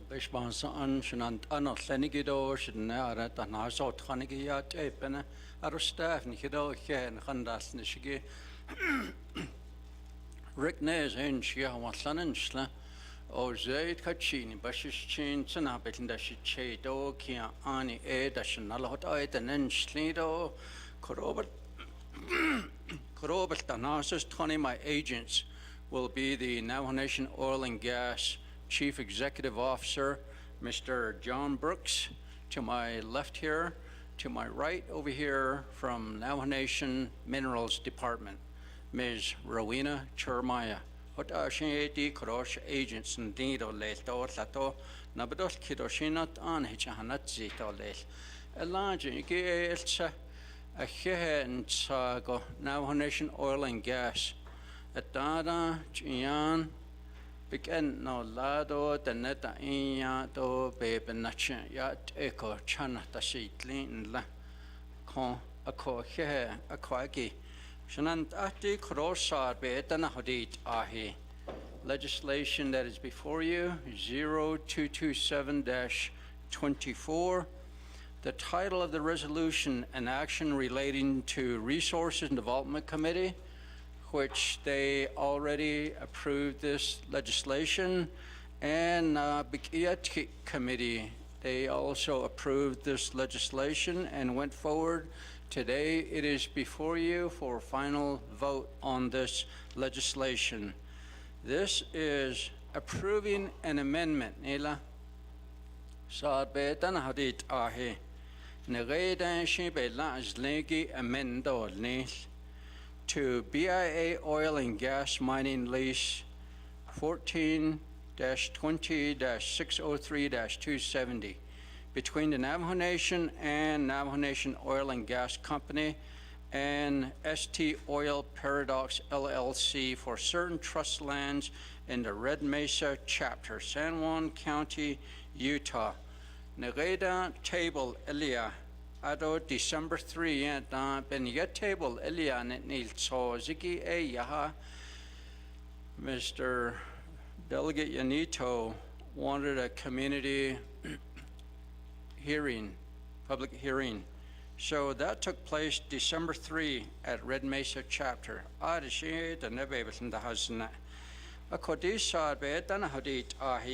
The findings back on September 2, 1953. This was approved at 2,560 acres. Atashi di koje nehinan an launching ata adashin e yahabiji e lago e nal soski nehitato sanel. At the time, Chairman, Navajo Tribal Council, Sam Akia. Ahot au e desad bakato the 80 acres, but that 80 acres is what the amendment is about, to return back to Navajo Nation Oil and Gas in Red Mesa chapter community area. I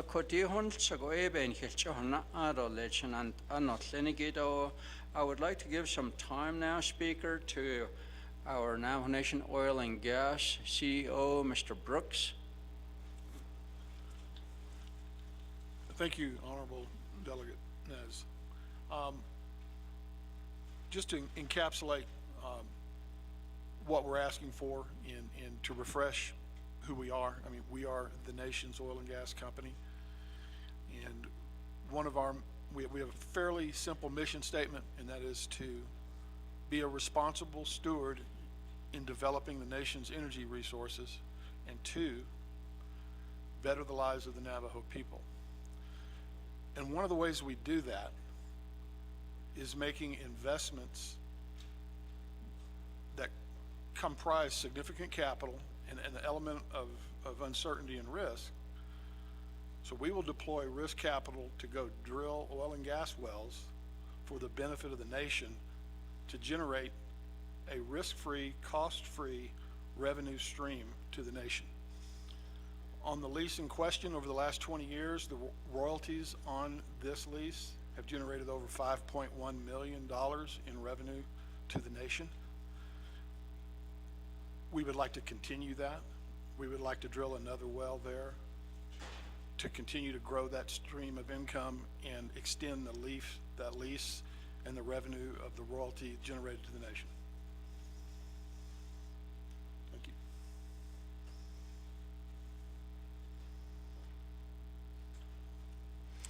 Thank you, Mr. Brooks. Madam Speaker, I'd like to give a little bit of time also to Ms. Rowena Cheremiah from Minerals Department.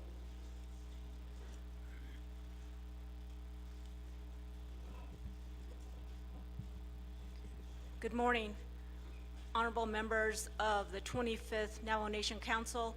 My name is Rowena Cheremiah. I'm Sanjakinna, born for Laguna in Spanish, originally from Ganado, Arizona.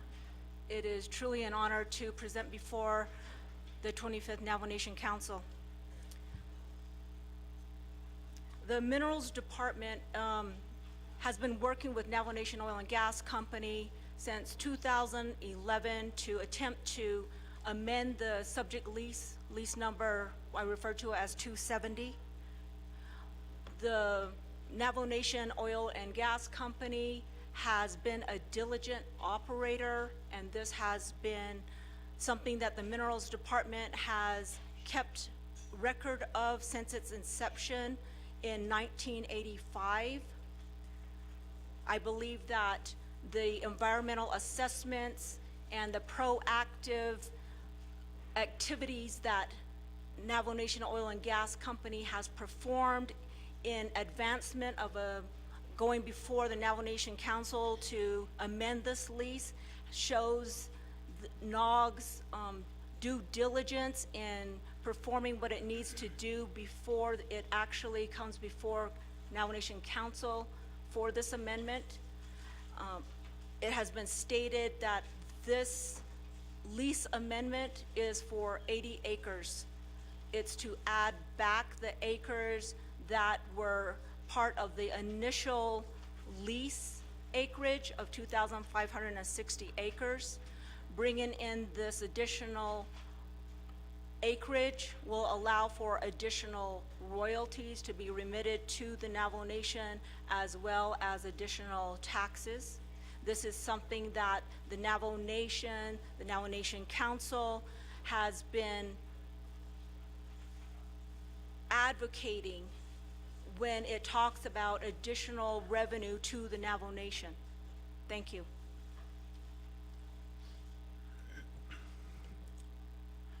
Madam Speaker, honorable members of the 25th Navajo Nation Council, this will be our presentation. Thank you. Back to you, Speaker. Thank you, Honorable Nez, Mr. Brooks, and also Ms. Jeremiah. And colleagues, I do see for questions. First, we will go with Honorable Sherilyn Yazzie.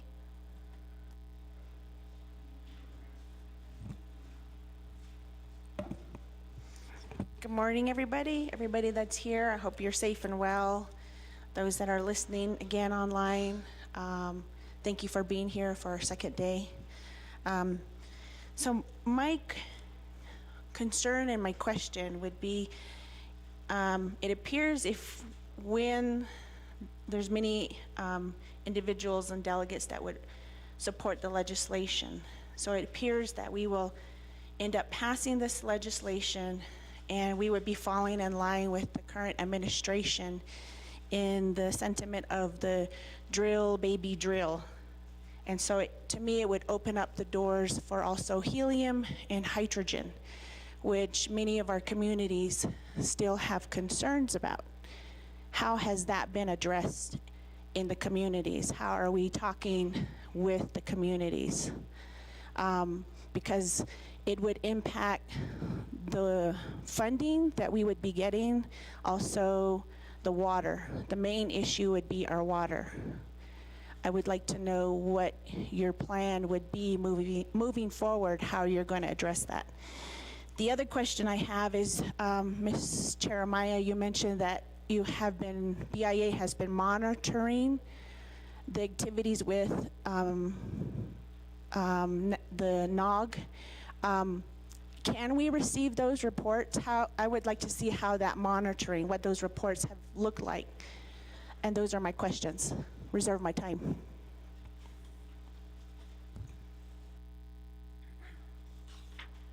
Reserve time of 3:24. And next, we have Chair Amber Kizmat-Crotty. Yes, thank you, Yat. I appreciate the prayer from the pastor from Ganado. Colleagues, good morning. Thank you, Shiaz Chair Nez, for providing this legislation. So, Speaker, I'm going to use my time on the floor. I did request a letter or confirmation on who is currently the Navajo Nation oil and gas shareholders.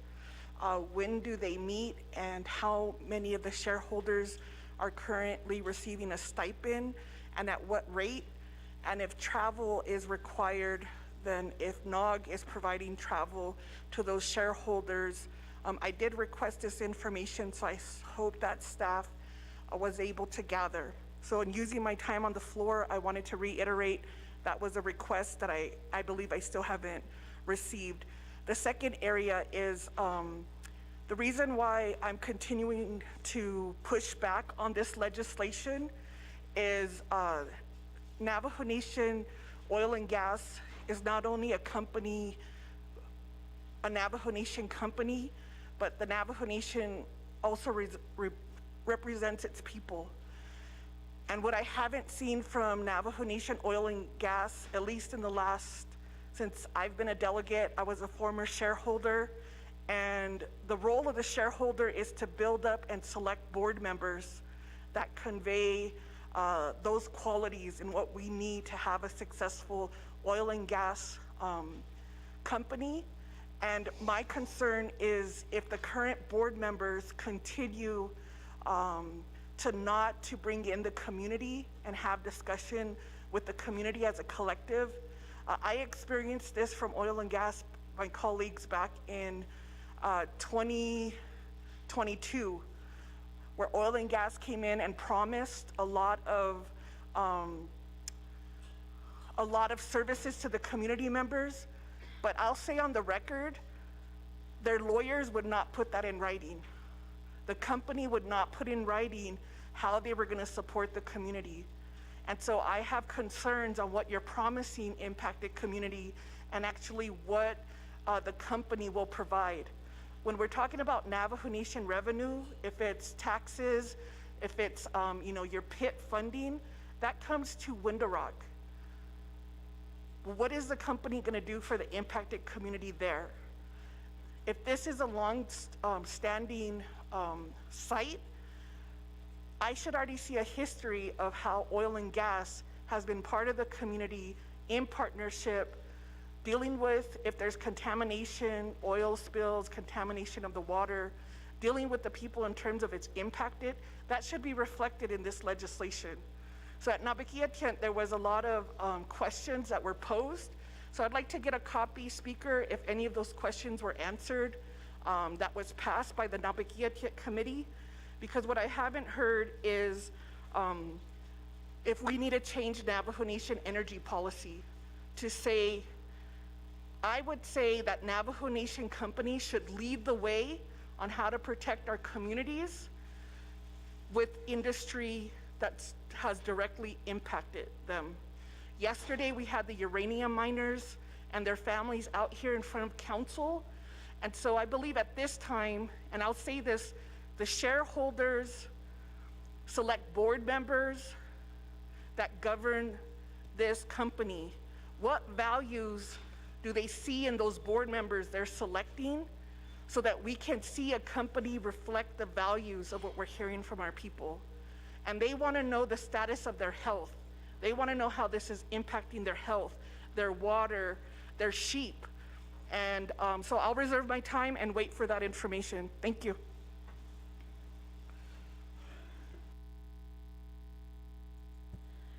Reserve time of 50 seconds. And thank you, Chair Crotty, and we'll have OLS and OLC work on that oral directive that you have stated. But in the meantime, I'll return back the floor over to Honorable Ricky Nez if he has any insight or questions on the questions that were raised. Thank you, Madam Speaker. Arushanant Arnotlenigi, yat eto di korosar betan hadit ahepanaidos Kyrgyzstan ashi. I will go ahead and have my agents respond to these questions by Delegate Yazi and Delegate Crotty. Sir. Mr. Brooks. With regard to the questions concerning the environmental impact, a complete environmental assessment has been performed in advance of this. It's dated November 2023, I believe. It's in an information packet that we've prepared. It was done with the oversight of, I believe, Minerals and BLM and performed by Lone Mountain out of Colorado. We also performed environmental investigations as to cultural, biological, and archaeological site reviews, all of which yielded no significant impact.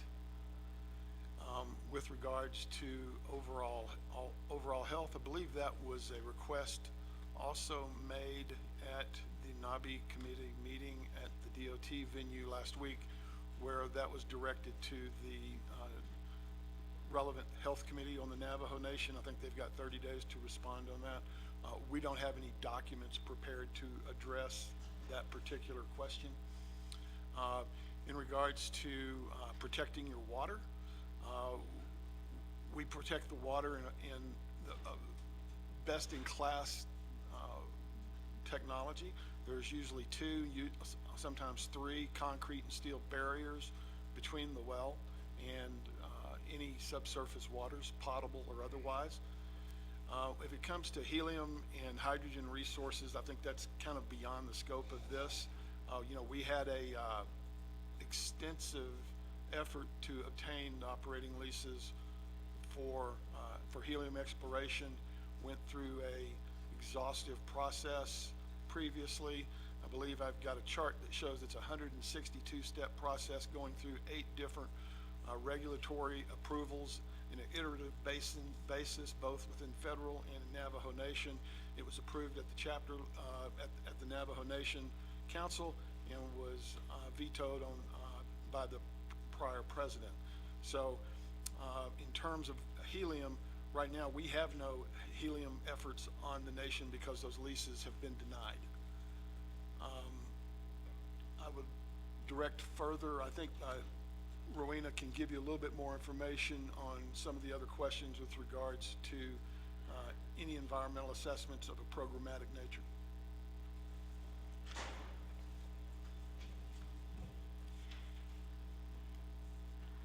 Honorable Delegate Yazzie, you had asked for if there were any reports available that would address NOG's performance.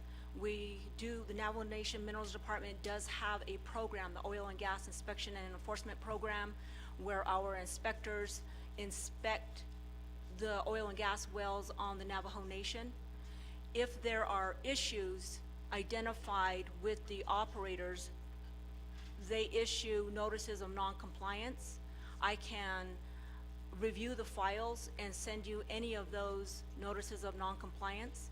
These notices are issued when an operator is in violation of any of the applicable BLM regulations. We also have, the Minerals Department, a minerals audit program in which they audit the royalties that are remitted, but not just the royalties, they audit compliance to the lease terms.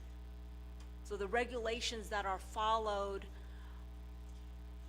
by the minerals audit program are those valuation regulations and mineral regulations by the BIA and by the Office of Natural Resources and Revenue. I can get you those reports for Navajo Nation Oil and Gas Company. Madam Speaker, back to you.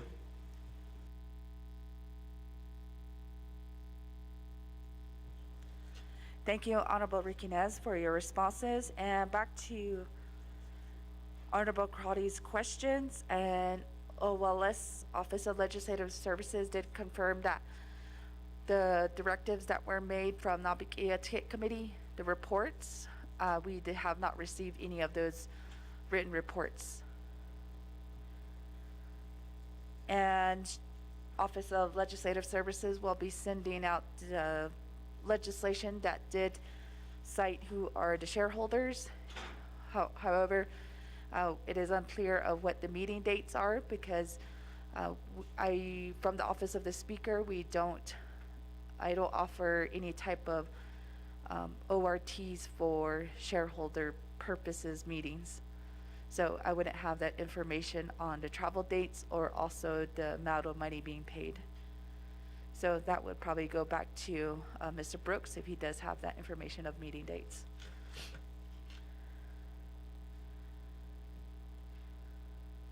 Mr. Brooks? I'm not sure I understand the question. What is it you need from me, ma'am?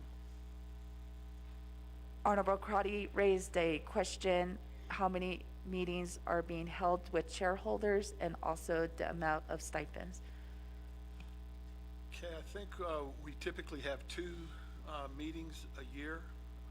We have an annual meeting where we review the annual financial report, and then they have the ability to call a special meeting when necessary to cover items such as pending legislation or other items that they think could impact the company as well as the nation. The stipend, I believe, is rather modest. It's somewhere on the order, I think, if they have to travel a full day, it's going to be like $600, and the travel expenses will be reimbursed.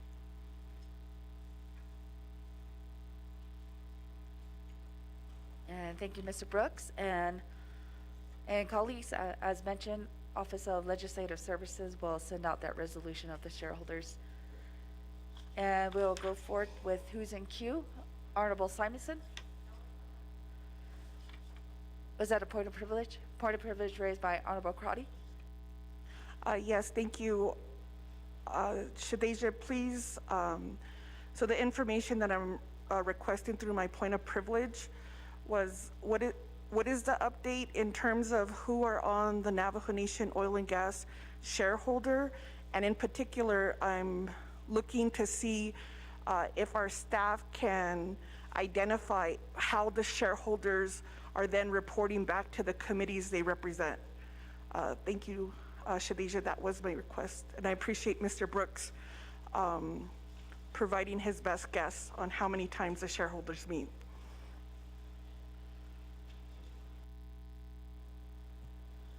Thank you, Honorable Karate, for raising that point of privilege. And colleagues, it's going to please take about 10 minutes to gather that information. So is it okay if we keep moving on? And then we will make sure just to email those as. So for the advisors, for the standing committees, if you could provide some input back to Ms. Cook here on any reports that were made from the shareholders back to the committees. And going next to Honorable Simonson. Oh, thank you, Speaker Curley. Good morning, and good morning to my honorable colleagues on the 25th Navajo Nation Council, as well as our delegate, Mr. Rick Nez. Honorable Rick Nez, thank you for your legislation and your to folks here that are helping you, Ms. Jeremiah, as well as the gentleman here. I can't get your name right quick, but good morning. And we had a good discussion on this at the NABI meeting, and I don't know if you had an opportunity to tune in, Ms. Jeremiah, and I appreciate that you're here today. But coming from Black Mesa and being a coal-impacted community, I raised a lot of issues in terms of how communities are assisted in navigating, any kind of mineral leases, oil, gas, helium, whatever it may be, cold, whatever. And so, I asked, who represents the people? So I wish, we got this report last week, and I just feel like we don't have adequate time to really review it. There's technical information in here that I will need help understanding, and so we need to take the time to do that. But as I'm reading on your page here, it says that you had a conversation with the grazing permit holder, Miss Mary Benali, Todak ana permittee. So I'm wondering who represented her. And so I think in this case, you have oil and gas, you probably have their legal representatives that go out there, the company, that has their legal representative out here. So is Mary Benali in a position to negotiate, to give up a permit? Does she understand what is happening? And my question is, who represents those people? Who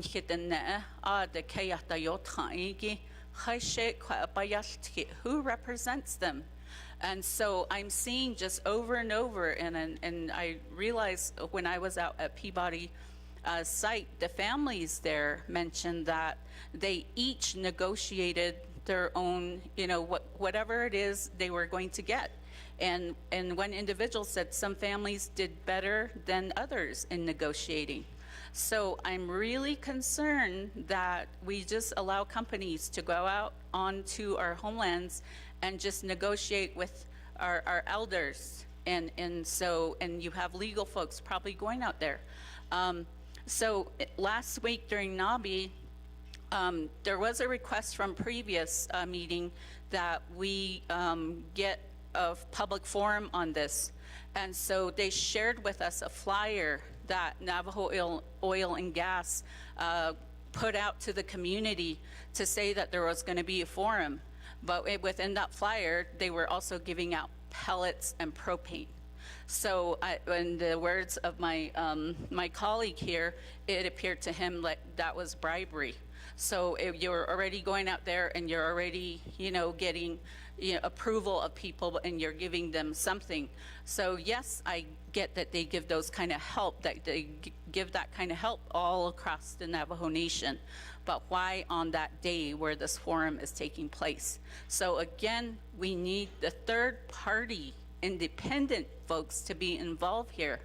And I would really appreciate that in any leases, as my colleague raised a flag here, that we're now in an era where these companies are going to come out. And where is that independent person that is going to give education, that is going to give information? So, let's do it the right way so that people are not left with an imbalance. Now I'm left with reclamation. I've elevated those concerns to you. Inadequate reclamation, as well as Ms. Deborah Shirley. But nobody's going to want to pay for it. Who pays for that? So those are my questions here today. Thank you, and I reserve the rest of my time. Reserve time of 14 seconds. Going next to Honorable Delegate Dr. Andy Nez. Honorable Rick Nez, as well as your agents. I do have a question regarding the permittee holders. I know we were provided this report this morning, but I know it came up during on the permittee. I asked that because oftentimes they're often saying yes, we agree, but sometimes these documents are outdated. We have a similar concern in Fort Defiance, trying to, unfortunately, folks are trying to open up a gravel pit with using the outdated and expired information, which is not okay, especially when you have local residents who are being impacted. The other thing is regarding the NFPI. I'm actually on a meeting now talking about the reuse plan. And so that's why it's important to address some of these important questions for myself, considering that NFPI was one of the First Nation, is the First Nations enterprise. But like Shema, we're left with reclamation, an estimated $500 million cleanup. And so oftentimes when it comes to our land, we kind of have to acknowledge those resources and impacts. So that would be my first question. Otto, Ms. Rowena, you did indicate that you have kept records. So this year's 40 years, that I assume you have 40 years of records to share with the Navajo Nation Council.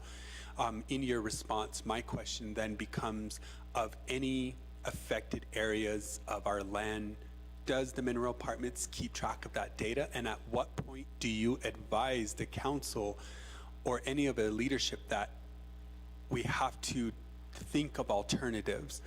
Because oftentimes when we drill, when we do extractions, when we do other items, we want to make sure that there's a lot of detailed and important information for the general public. Because oftentimes, just because it makes money for the nation does not mean it's the best thing for the nation. So we just, again, want to be very attentive to the details and information coming up from a lot of these activity going across the Navajo Nation. So is that something that we can receive from you? And you indicated that you would be able to provide that report. So how soon would we get that information? And then auditing of the royalties, I know that came up as a question as well, and I believe it was adopted as an amendment. So just information regarding that would be helpful as well. Thank you. I reserve my time. Reserve time of 2:15.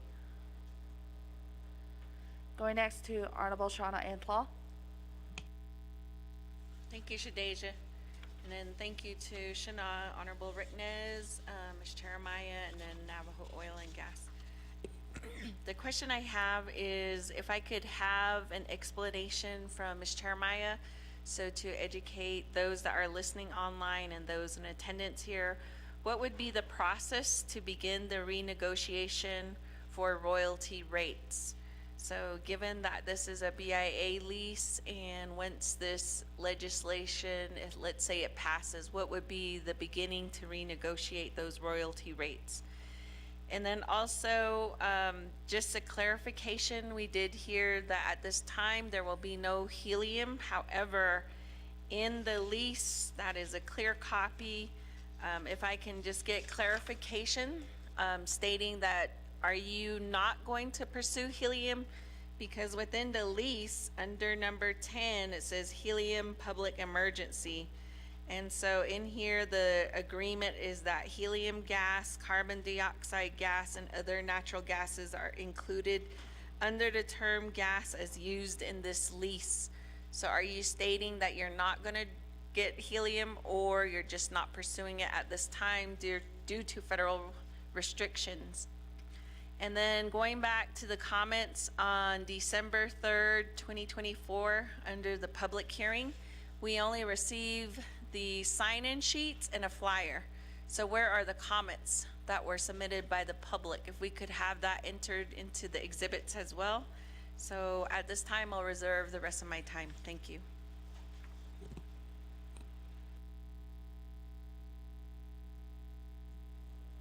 Reserve time of 3:17. And going next to Honorable Arbin Mitchell. Thank you, Madam Speaker. Navajo Nation Council, Ado Ikehada, good morning. Just a couple of questions. There's a order number 3415 that came out of White House. A temporary suspension of delegated authority. So how would this impact this legislation? That was issued to DOI. Though the other question I have is in your packet here. On your 4.0 water resources, can you summarize the impact of the study? Like what one of the delegates stated, we didn't have time to review it. So can you summarize the effect on the water? Thank you.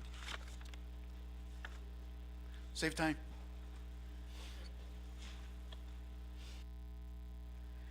Reserve time of 3:44. And next in queue, we do have Honorable Vice James. Yate Bene Speaker, Ado members of the Council, Ado Nana Shinale Kodo Legislation 0227-24 Ajit Aidin Sos Oko Ado Nana your agent. At Sahi Gide Ya Kodo Not Sos Nihitato Not Sos Iki na Nashinlini Hane La Ba Ado Nihitane. The workforce, how is that going to increase your workforce? Adonana Belachin, what kind of benefits would you provide if this legislation were to pass? What kind of training will you provide if this legislation passes? What kind of development programs will you establish with schools and the communities if this legislation passes? And then I know at this point that without this legislation, you have done many giveaways and many activities that you have brought forward to many events throughout the year. Each year, special events happen on the Navajo Nation. As Navajo Nation Gas and Oil Company, you've always assisted in each event every year. And so how much have you contributed to those events? And at the same time, how much have you contributed without this legislation being approved to our veterans? How much have you contributed towards scholarship? How much have you contributed to sponsorship? I know you guys did an outstanding job during the pandemic as Navajo Nation Gas and Oil by providing and reaching out to our community members during the pandemic. And then as as overall, we always have families, relatives, friends out there asking for donations. How much have you guys donated without this legislation? And at the same time, if you could also explain how your safety protocols are in place as Navajo Gas and Oil. Nana Kodo Rowena, the exact same questions to you. Net has anje, not the anish has anje, nanish inle, dod nebetn danlish. Ako, de do, benoch adats, bohonet zadats, Kodo legislation hitatos of sozi. Bedot benande dish kill ako shizazin do need halit anathwatla Johnson in Hans's case ako. So cut out but not del kido lich. Kodon hitato no kagi. Ako shizazin do yego need a yoshit dich atle. If I go to Crow Canyon and all of those different areas, ako the nebe nahaga, so the zen nahaga sin agent at the highest ito ade at the highest ito.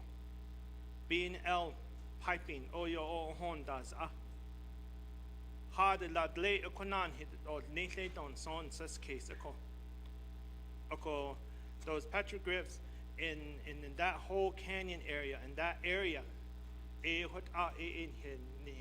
ni hit so the zen aj at the highest it ni yin aden at the highest it. So sisizin do hot ban sis case ko halet naso do letla jokot ako. And I think this is one of the great opportunities to move forward to say, hey, we are a sovereign nation. We know how to do our baby grill baby style here on the Navajo Nation. Let us do the work as a sovereign nation. Ado is just asking to retrieve that 80 acres back.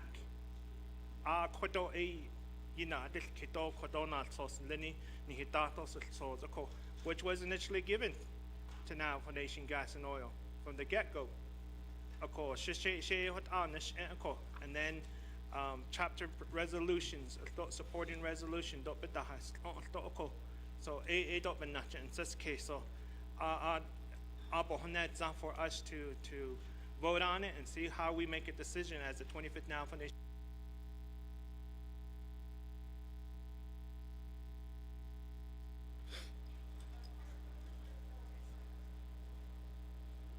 Point of privilege raised by Honorable Crotty. Point of privilege, appreciate that, Shadisha. I'd request from legislation 0227-24 a copy of the community benefits plan that oil and gas is proposing to the impact community. I don't see it as part of the legislation, so I'd like to see that in writing on what was promised to the community. Thank you, Shadisha. Thank you, Honorable Crotty. There is a question for request for documentation on community benefit plan from the sponsor. Honorable Riquinez. Thank you, Madam Speaker. Aroshanand Arnotheniki Aro Bahnaidos Kit Kona Siteja Jermaine Simonson Aro Sitilla Dr. Andy Nez Siteja Shauna Claw Aro Delegate Arvin Mitchell Aro Kado Chairman Vince James Hot Aya Nibanach Ahosan Ado Kuroshinat on Hitnahanet Ole. So I'll give time back over to Mr. Brooks as well as Ms. Cheremiah. Mr. Brooks, the specific question for the point of privilege was if there is a documentation that summarizes the community benefits. I'm not familiar with that document. We have some other Navajo Nation oil and gas employees here who actually were present during that meeting. But I do not have a document.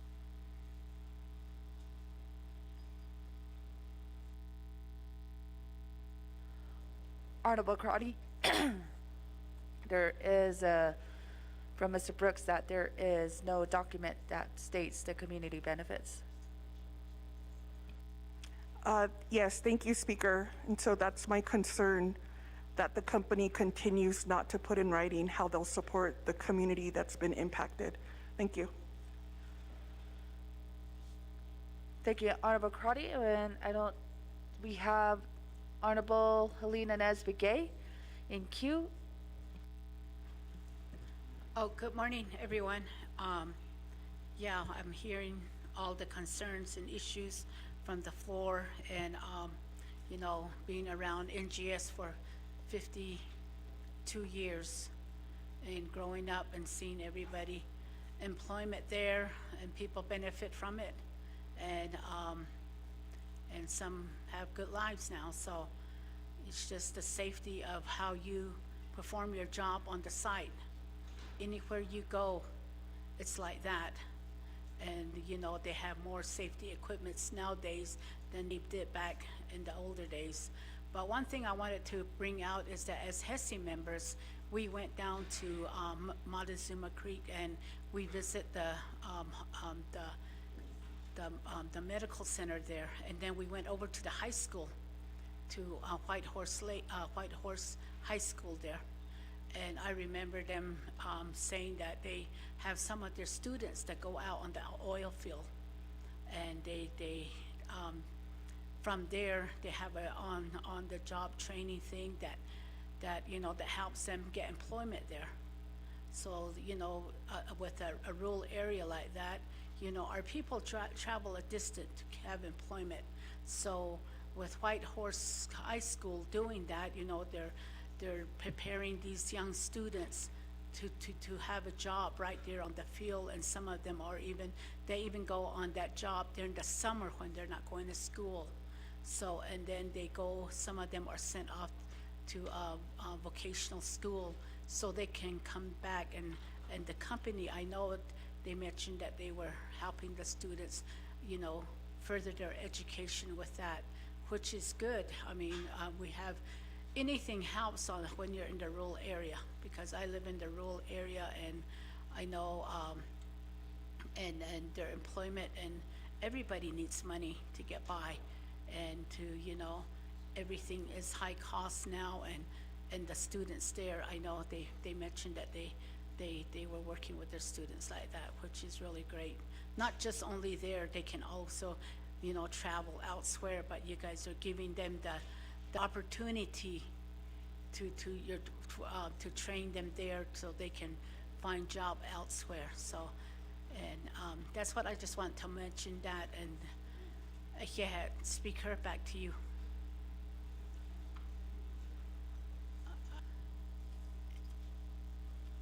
What'd she say? Thank you, Honorable Helena Nez-Begay. I'm going to go over to Honorable Curtis Unito.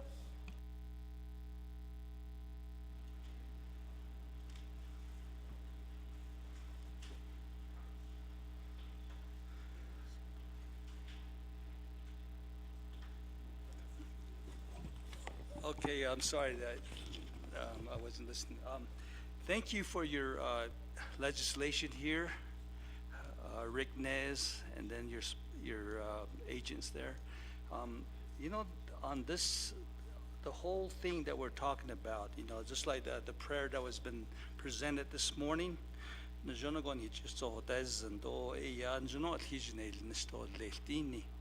a good working relationship, that's what needs to happen here, you know, from the community of my community in Utah that we're dealing with. I come from Utah, and then I have some Utah residents that's really concerned about a lot of these issues that has been brought up here. And then I know that, you know, did the tabling motion to address a lot of these questions that you're receiving right now. I believe that, you know, when we did the a tabling motion to have you guys present a public hearing education to my 5 chapters, which that never happened.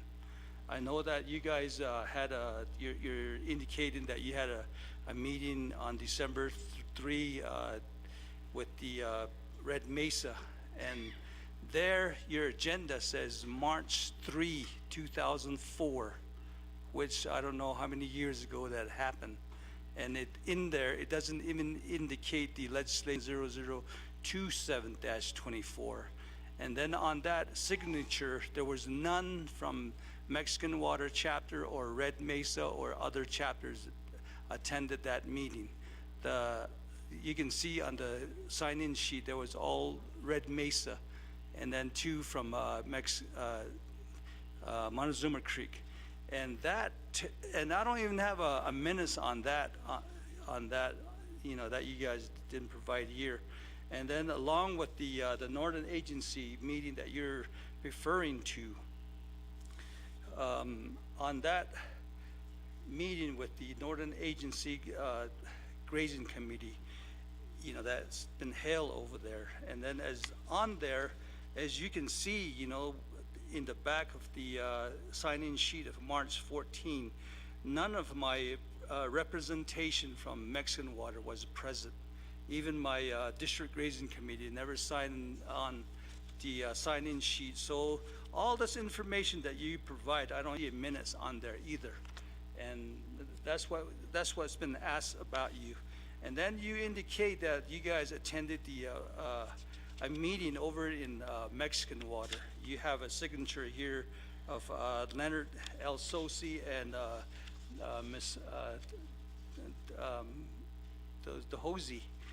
And here, there's no minutes that they actually did a report. They never done a report. They signed in and they walked off. And I try to retrieve that minutes, but there's none. See, these are all false information that the council here have asked, and they pass because the directive that they address you all, and this is a breach that you guys have encountered here, and I think it's against the law to not present a lot of these cases to us, Navajo Nation Council. And therefore, I'd like to have a presentation from the BIA about the lease here. There's a lot of questions on the lease. And then here, Delegate Mitchell just barely mentioned about the Department of Interior, that they're delaying all the new leases and so forth. I'd like to have a presentation of the BIA. And then on top of that, because a lot of questions about all this thing, we're running out of time, I'd like to motion for Rule 20 to bring this back to the RDC and to review all this documentation that's been presented to us and have a clarification on the questions that's been presented to you, and then the documentation and everything, and even the lease. And then I email you all the Navajo, my constituents here with email about concerns and letters and resolutions and so forth. And I want to share that with you, and if you have time, you guys can go ahead and examine that. And I even sent it to you, Rick Nez. And I'd like to request for to move this to Rule 20 back to the RDC. That would be my motion. Thank you, Honorable Yanito. And there's a motion on the floor to refer the legislation back to the Resources and Development Committee. And for clarification, Honorable Yanito, can you state the time?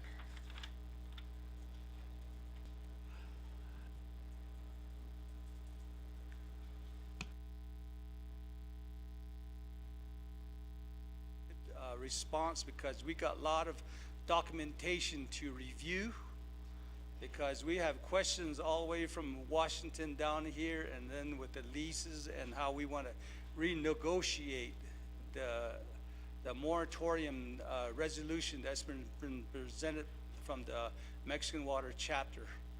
And then there's more resolution coming in as well, and those need to be addressed at everything. So I would say within 60 days to adjust all this crisis that we're facing here. Speaker? Thank you, Honorable Unito, and that motion's here on the board. Honorable Unito, it does read motion to refer back to Resources and Development Committee within 60 days.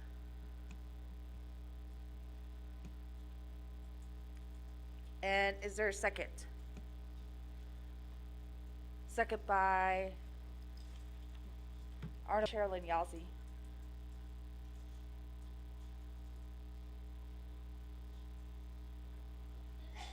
And colleagues, in pertaining to our rules, the motion to refer to a committee shall be second and is not debatable.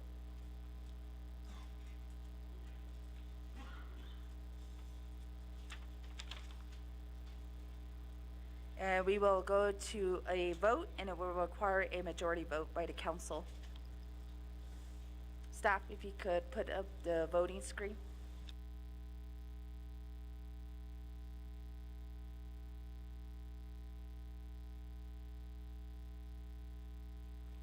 Point of privilege raised by Honorable James. Thank you, Speaker, members of council. I raise this point of privilege while we are voting. Just a real quick question. What are the directives, or what is the goal to RDC?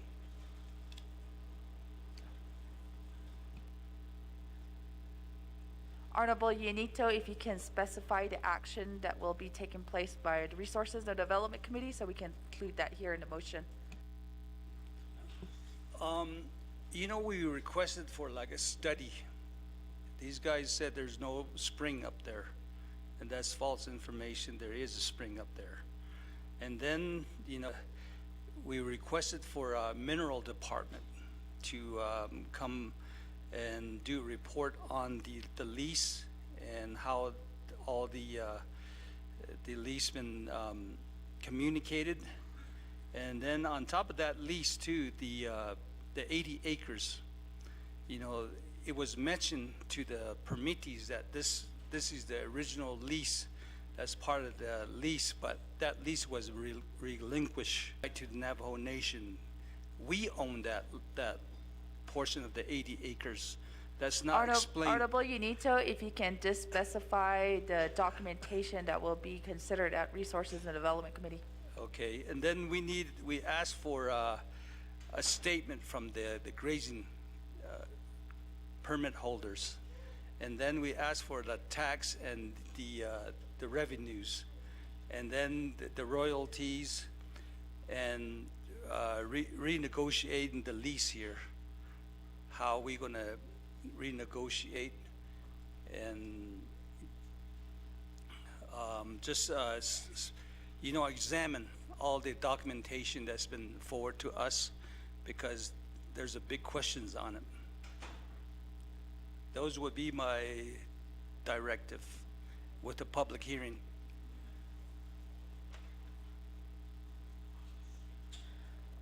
Honorable Unito, based on that point of privilege, we're going to clarify that language here on the board.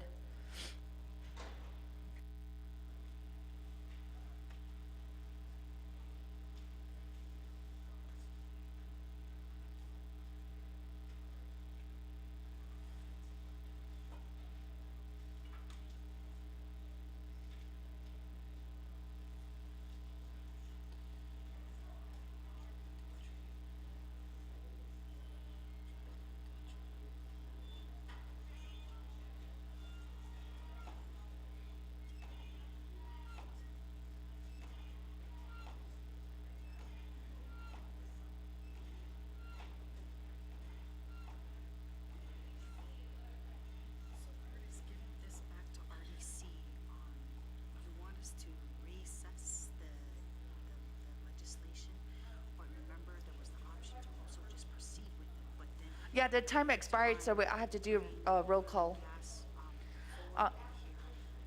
Well, Unito, we did put here on our board requests for documentation on study on minerals, lease, statement from permit holders, and public hearing. So maybe we can just do it that way, just proceed with the voting. So colleagues, we will do a roll call vote here on the motion to refer back to Resources and Development. Honorable Shauna Ann Plow, how do you vote? Green. Honorable Eugenia Charles Newton? Red.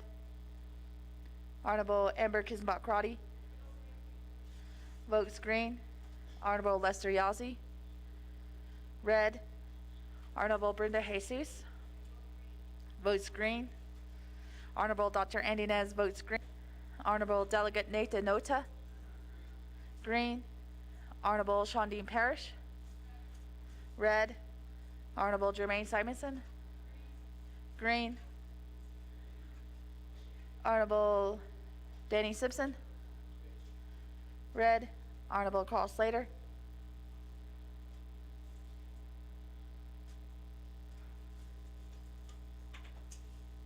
Oh, he wants, if he can turn his mic on, he wants to say his vote. I see a bunch of this information in this report and reported on the record, so I vote red. Vote red. Honorable George Toth? Votes red. And colleagues, we do have a vote of 9 in favor with 13 opposed. So motion to refer the Resource and Development Committee fails. And colleagues, we're back on our main motion. So I'm going to allow the primary sponsor to provide some responses back to our colleagues' questions.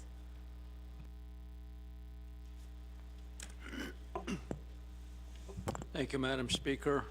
Honorable members of the 25th Council. Kuroshi, documents I'll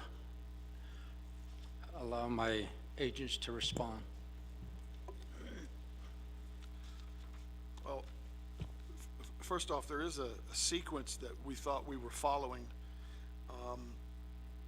Almost every one of these issues that have been raised are typically held when we are a permit to drill, not when we are trying to obtain a lease. So there is a sequence that has been followed previously in terms of just about every issue that has been raised, but it is not during trying to obtain the lease. It is when we apply for a permit to drill. To answer a previous question about the helium and CO2 and nitrogen, those gases are all listed as standard language in a Bureau of Indian Affairs lease or a BLM lease. We have a very focused area that we were applying for helium that was denied. We are not currently engaged in helium exploration anywhere in this 80 acres.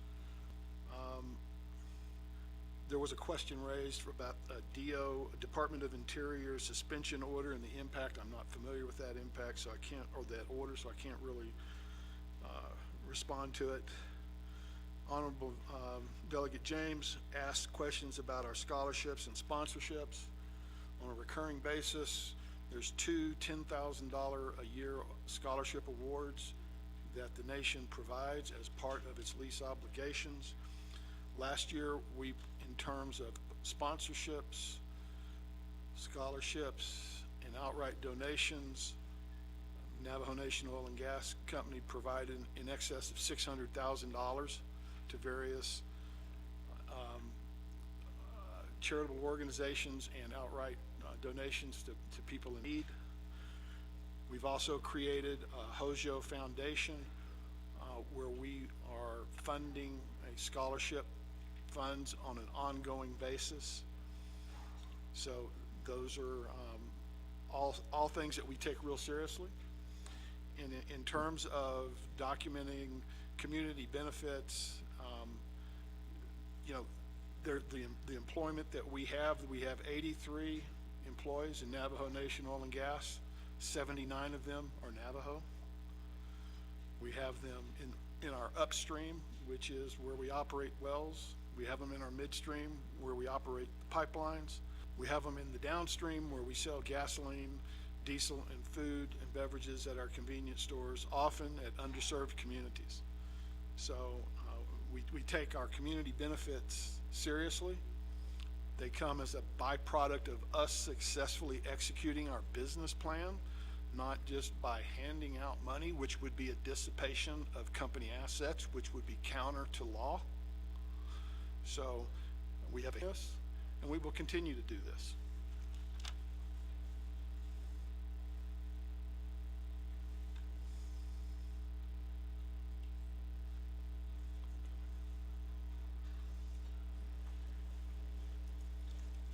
Thank you, Mr. Brooks.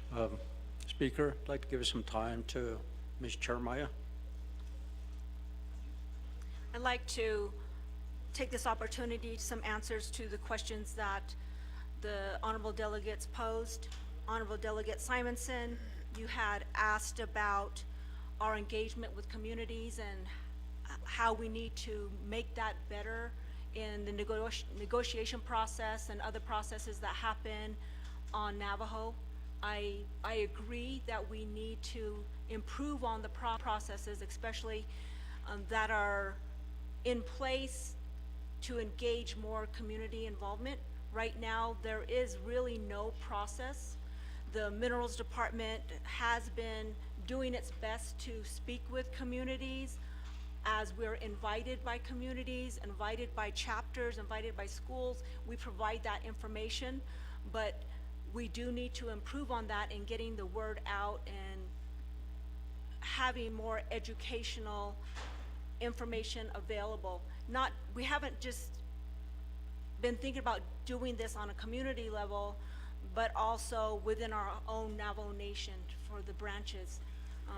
It is a difficult task because it requires great time. As you know, that we are all extremely busy, and to fit this type of training or meetings, outreach in, it takes a lot of time, but it has been on our to-do list. We have engaged with communities, with schools, with chapters as we are invited. Anybody who wants information, if we're able to provide it, we do provide that information. But I agree, more community involvement is needed. To address Honorable Andy Nez's questions,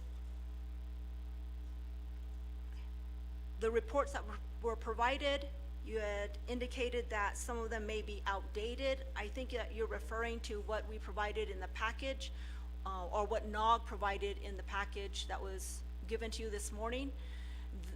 We have an environmental assessment that's dated 2011.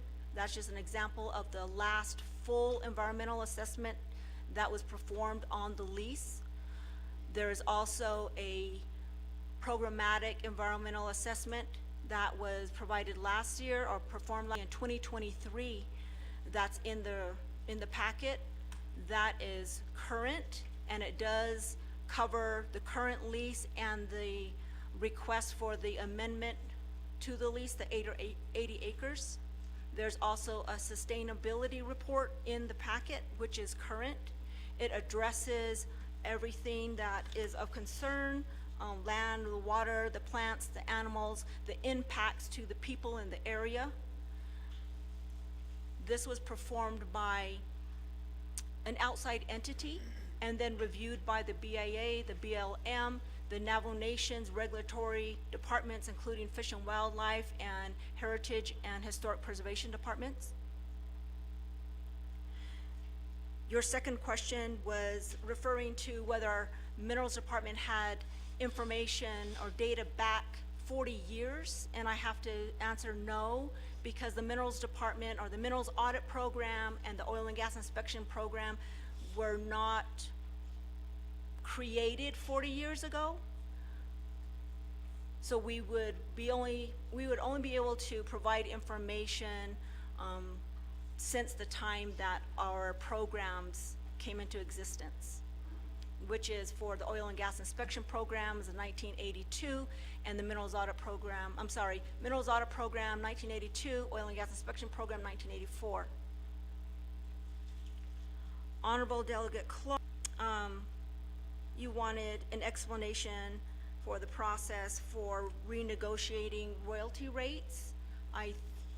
In particular for this standard lease, remember it's a BIA standard lease. It was entered into using a form that the BIA used to use long ago.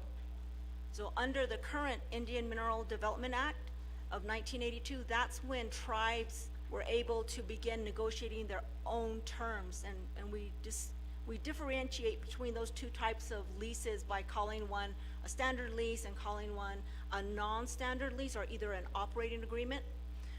But to answer your question, to change anything in the original lease, like the royalty rates, it would follow the same process, I believe, of going through getting a new lease. So there would have to be legislation drafted.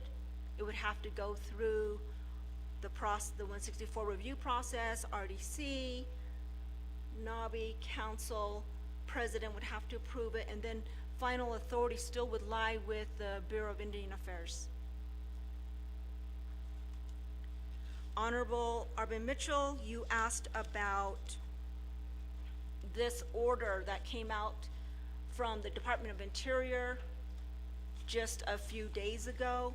I believe that the intent of that order is to address existing policies that are in place to determine what policies and, yes, I'm not sure if it applies to regulations in place, but definitely policies in place that shouldn't be. And this has to do with not only leases, lease agreements, but also rights of ways.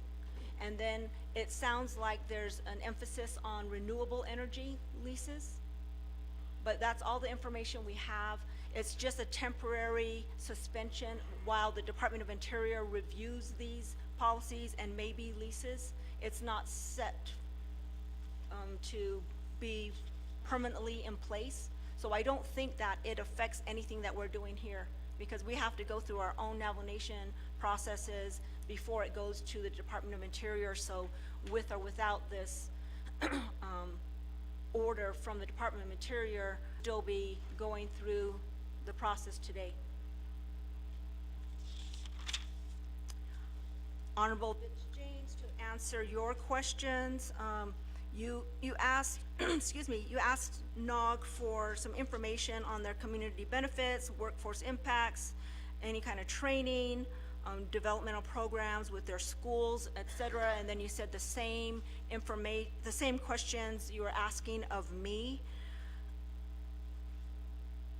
The Minerals Department, as I said to Honorable Simonson, does its best by invitation to go out to the communities, to the schools, to the chapters as invited to provide this information. We provide information during things such as like the fairs. We always set up the booths where we're requested to be by our division director, providing this information.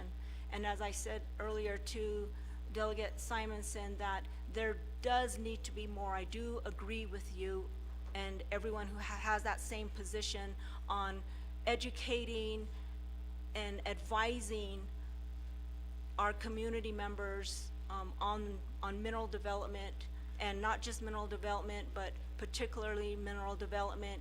We need to give them that, because mineral development is very important on the Navajo Nation. I think that our minerals will always be an asset to us.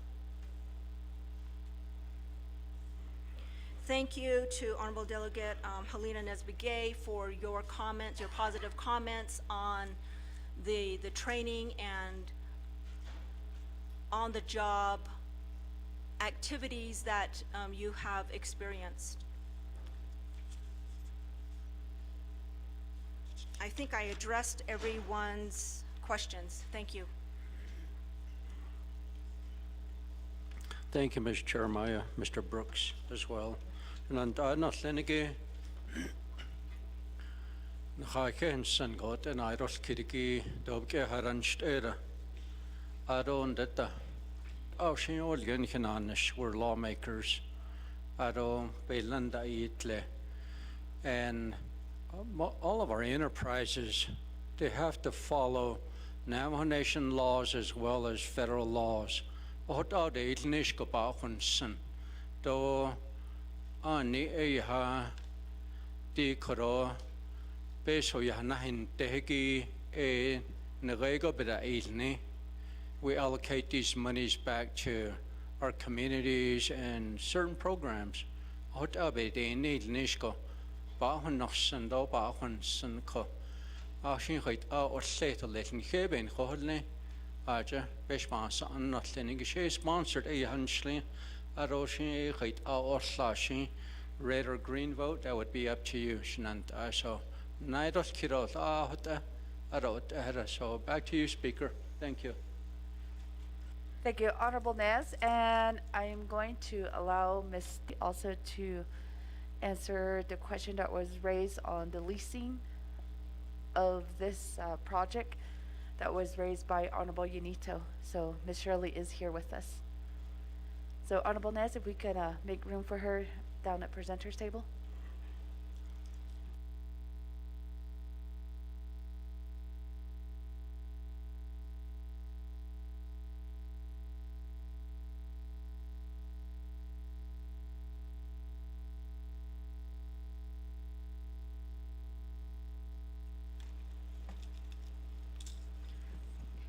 Yad eto a chehat kwaad na idol kidigi she Deborah Shirley a and shia auto BIA Navajo Regional Director Inchla kwagi a not ani Mr.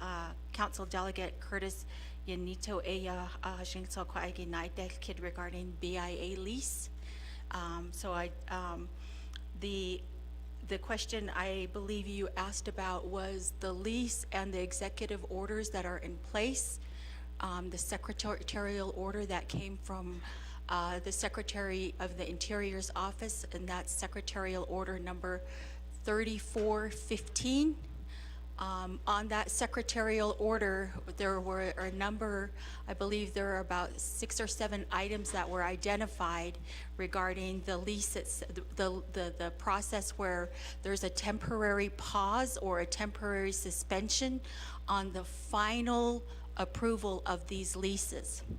And in this case, regarding the oil and gas lease itself, there is a temporary pause.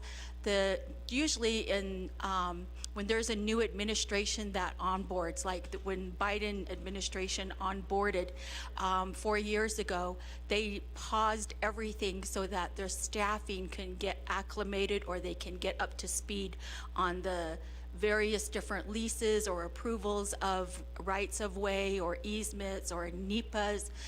So this is what the current administration, President Trump's administration, is doing the same thing. They put a temporary pause to for 60 days so that the new staffing that comes into the Interior's, the Department of the Interior, can get up to speed on the various different leases that are being approved, or in cases where it involves NEPA or surface disturbance. So this is one of those situations. However, it does not mean that we stop the process. There is a process now in place where the delegated individual, the Assistant Secretary for the Interior, which is, I hate to use the word acting, but that's kind of the concept, is so that the acting Asia or Assistant Secretary of Interior or Secretary of Indian Affairs can still approve those final authorities in the event that there is depending on urgency, and they're just asking the regional offices like myself to make sure that we give them a week to 2 weeks heads up notice so that they can vet these documents through to the Assistant Secretary's office for approval. So, but it's the general process for that is just there's a temporary pause. If there are routine business matters, then they'll handle them as such when the new secretary comes into place, as well as the new staffing from the Trump administration.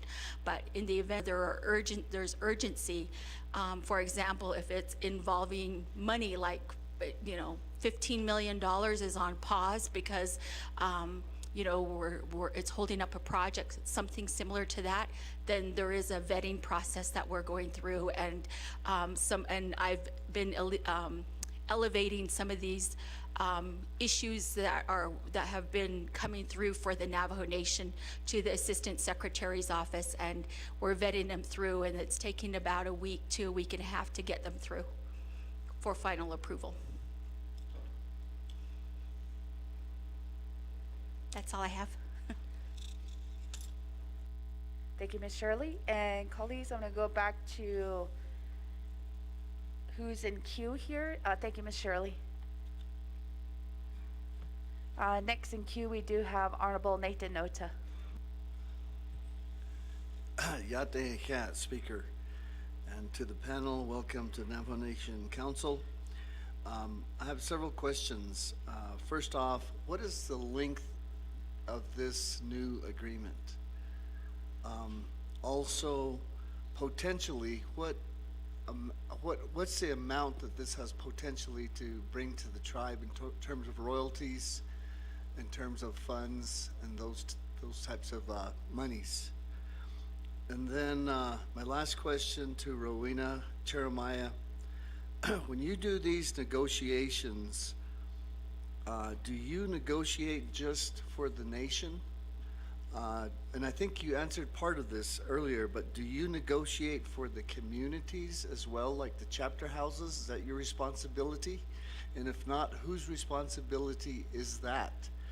And then what's the process for that? And my last question to that, added to that, is who does the negotiation for the grazing permit holders and the land users? Are they on their own in that respect, or does your office negotiate on their behalf as well? Those are my 4 questions, I guess. Thank you. Thank you, Honorable Nota. And next to Honorable Simpson.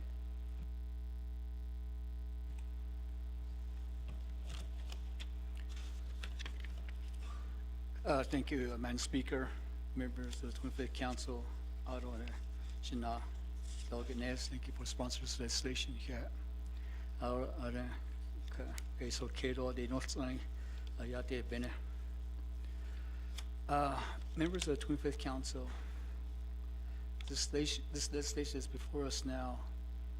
We already have leases that are in place, and Navajo Nation Oil and Gas is basically asking for additional 80 acres. If you look at the map, it's adjacent to the existing lease, and they're requesting additional 80 acres. So if you look at this, a lease doesn't guarantee that there's going to be oil and gas exploration. It may or may not happen. I know that from a lot of oil and gas leases on allotment lands in Eastern Agency. And people come to me and say, where's my money? I signed my name for a lease for oil and gas exploration. But it does not guarantee that company is going to do oil and gas exploration. I have to explain that to them, they finally understand. So again, with this, even additional 80 acres, there's no guarantee that Navajo Nation Oil and Gas is going to extract oil and gas from that this 80 acres. And again, going back to, this is already, now going back to what's being stated, you know, I see that Red Mesa resolution supporting and endorsing Navajo Nation Oil and Gas to go ahead and get this additional 80 acres. And it just seems like we say we want to listen to people, and this is within the community of Red Mesa. We do have a resolution attached with that's an exhibit to the legislation 0227-24. And to me, I have not seen anything to the existing lease, and I believe that oil and gas exploration are happening right now. That that there's an issue with it. The existing lease, I haven't seen anything within the legislation. Also, we talk about, and I truly believe the the Navajo people, just like we asked the federal government to consult with the Navajo Nation, I still believe that, and when these type of proposals are happening, that the community members are consulted with. And when this was brought before the Iyatit, I think people had ample time to submit their comments. The chapter had ample time to maybe change their mind. Where is the resolution? To say, okay, we rescind our resolution in support of this, giving additional 80 acres to Navajo Nation oil and gas to do oil and gas exploration. Where's that? But when it comes before that, we always say, let's give it back to people. I can't recall when this went before NABI and again, educate the people, and I supported that. But then, where's the resolution? Resolution or resolutions? Or letters? And I see a letter from I guess a chapter president stating opposition to it. But what are the people saying? So again, it goes back to where are we going to go? We're working on a big project, and going from 491 on the Gallup water line project, and we're working on a project BBN 9, which is a water line extension from off the Gallup water line project, going to Coyote Canyon, Standing Rock, Nundiskis, Crown Point. Even that, we had oppositions. Getting potable water to our Navajo people, we had oppositions on that. People, grazing permittees will not sign will not sign to get rights away. I mean, even that, potable water to our Navajo people were in opposition. So again, it goes back to anything that we do here, the council, you might go for RSC, might go